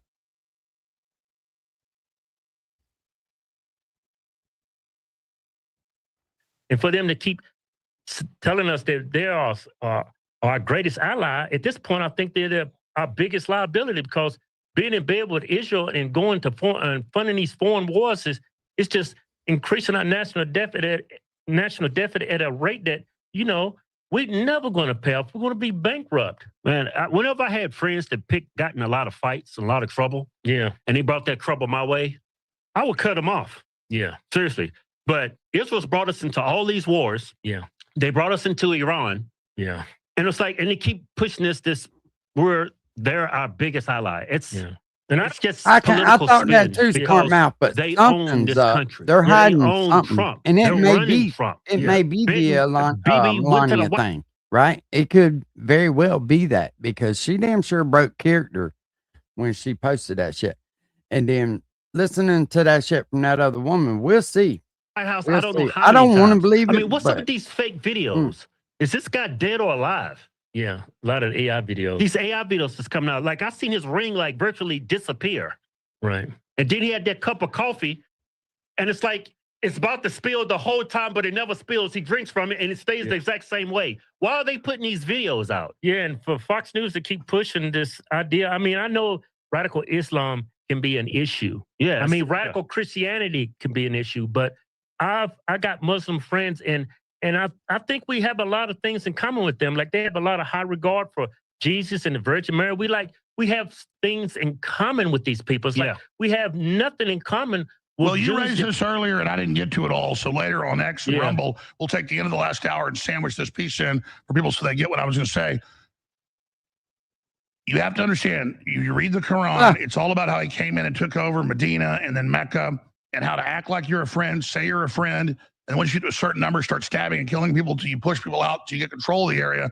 And 100 years after he died, he controlled, hundreds of thousands of square miles, millions of square miles. Yeah, bro. And then about the Crusades, response to 700 years of Islamic invasion. So people want to make it you're with Israel or you're with the Muslims.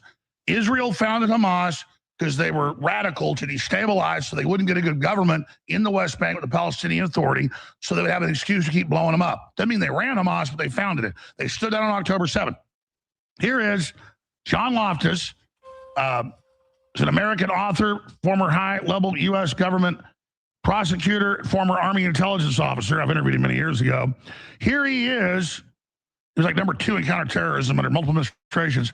Here he is explaining that the Muslim Brotherhood and all of it is run by the CIA. And then Obama funded the Arab Spring. So the globalists are up above all of that, and they're creating this clash. And they run Al-Qaeda, they run ISIS, they run Boko Haram. And then, because they don't want the Muslims having reform groups like the UAE, they want it to be the super hardcore crazies to keep them under control, but also use them as a threat. And then we've had the UAE and others warn us, hey, you better not take in these Muslims you're taking in. We've seen who they are. They're the most radical worst. and they're allied with the left. So just because we're mad at Israel, what do we do now about the Democrats and Soros funding the Islamicists who vote 99% Democrats? See, so there's a sophistication here. So this is a short clip. It's actually 10 minutes long. I'm not going to play the whole thing. This is former Deputy Head of Counterterrorism, John Loftus. Here it is. My name is John Loftus. I was an Army officer, a federal prosecutor at the headquarters of the Justice Department in Washington. And then I worked for the Office of Special Investigations, which was the Nazi war crimes unit that was set up during the Carter and Reagan administrations. And unfortunately, I discovered that many of the Nazis had been assigned to prosecute were already on the government payroll. So I ended up being a whistleblower. And in 1982, I appeared on an Emmy Award-winning segment of 60 Minutes. Mike Wallace got the Emmy Award. My family got the death threats. It was a great trade-off. And after that, I went to private practice in law in Boston and set up my own law firm for a while. But over the years, I've become a private lawyer for whistleblowers. And I charge my clients $1 a piece. I'm the worst paid lawyer in America, but among the better informed. In order to be a client, you have to have a security clearance above top secret. I had a Q clearance for nuclear weapons secrets, an SI clearance, which is the wiretapping NSA clearance, and a cosmic clearance for everything in NATO that was top secret and above. I know it. He got a So I could read the British intelligence files and the Dutch intelligence files, as well as the American files. And so I was the first person in a half a century that was able to go through the classified vaults where all these old intelligence files are stored. And they're stored out in Suitland, Maryland, an interesting place. There are 20 security vaults underground, like bank vaults. And each vault is 1 acre in size. It's a little bit of, remember the last scene of Raiders of the Lost Ark? Well, that's what the underground vaults are like, only not as organized. But I was looking for something unique, not just for files about Nazi war criminals, but evidence that might suggest that the hunt for Nazi war criminals had been obstructed. Evidence that the trials had been fixed. My first boss was a prosecutor of the Nuremberg trials, the bankers' trial. And he was the one who told me that he thought the trials had been fixed, that resources were taken away from him and the other people. All right, let's stop right here. I sent the crew today 160-something clips, and I sent them a different Loftus clip. I have a clip here that we'll add in post for X and Rumble, where the Dulles family, deep state department, I think it's later in the clip, but it was a shorter version, and CIA created, he's giving you background here, so it's fascinating. I've seen the full clip. The House of Saud, which was it was OSS before that, and the MI5 took over control of the post-World War II Muslim Brotherhood Nazis, which created groups like Boko Haram, Al-Qaeda, Taliban, Syrian Kurdish rebels, Mujahideen, KLA, ISIS, ISIS, Al-Nusra, Hezbollah, Hamas, etc. These are the CIA independent rebels for chaos, and he goes through it all. And he goes into the name of the operations that do it, the secret war against the Jews. Okay, and he's explaining, though, that he gets later into it. Now, you've got Israel, Netanyahu is part of that now. So now let's understand why Israel created Hamas. But let's play this clip. This was backup under a clip from me 16 years ago or 15 years ago that Mike, oh, Barrett shot, guys, that Mike Benz posted last week, got a few million views. And this is where I describe U.S. aid funding Al-Qaeda, ISIS, and Boko Haram. And this is a 15-year-old clip. And then right here you have last week in the Oversight Committee saying the exact same thing. It's a short clip, but here is a Congress talking about this last week. Here it is. Who gets some of that money? Does that name ring a bell to anybody in the room? Because your money, $697 million annually, plus the shipments of cash funds madrasas, ISIS, Al-Qaeda, Boko Haram, ISIS Khorasan, terrorist training camps. That's what it's funding. If you think that the program under Operation Enduring Sentinel entitled Women's Scholarship Endowment, which receives $60 million annually, or the Young Women Lead, which gets about $5 million annually, is going to women who, by the way, if you read the Inspector General's report, is telling you that the Taliban does not allow women to speak in public. Yet somehow you're believing, and American people are supposed to believe, that this money is going for the betterment of the women in Afghanistan. It is not. You are funding terrorism, and it's coming through USAID. And it's not just Afghanistan, because Pakistan's right next door. USAID spent $840 million in the last 20 years on Pakistan's education-related program. It includes $136 million to build 120 schools, of which there is zero evidence that any of them were built.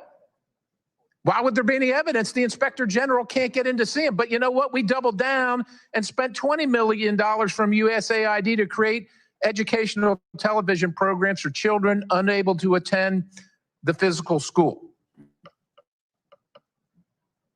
Yeah, they can't attend it because it doesn't exist. You paid for it. Somebody else got the money. You are paying for terrorism. The point is, this has guys, got and I'll send the Hodge twins the full clip. There's a bunch of them, but it is on record that British intelligence, then the U.S., and then Israel is involved and kind of runs it, literally runs all of the Orthodox Muslims groups. Does that make sense now?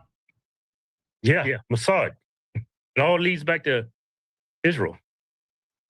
It's like, okay, Iraq or Islam, it's a definite threat. No, I'm not denying that.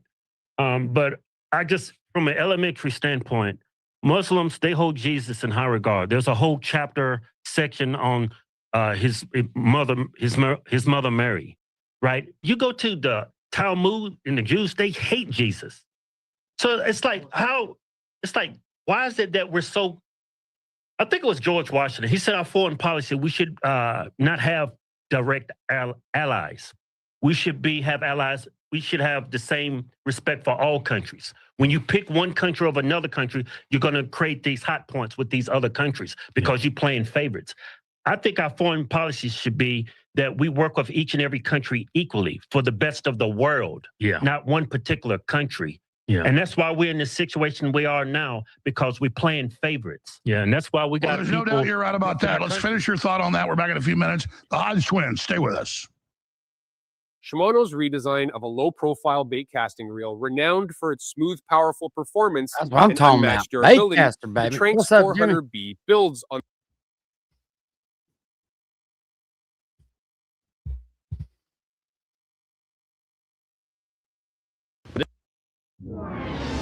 Hodge Twins Podcast. Yeah.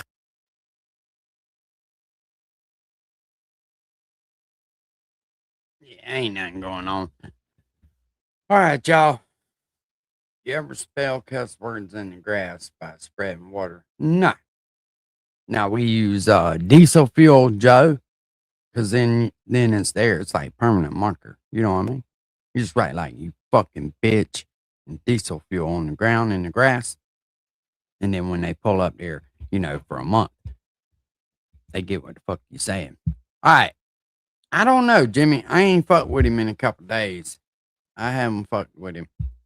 But I may swing by over there tomorrow or something. But other than that, we out, man. Y'all have a good night. Hey, pimp, get your goddamn barbecue and sauce ready, because it's coming. It's coming. We'll holla.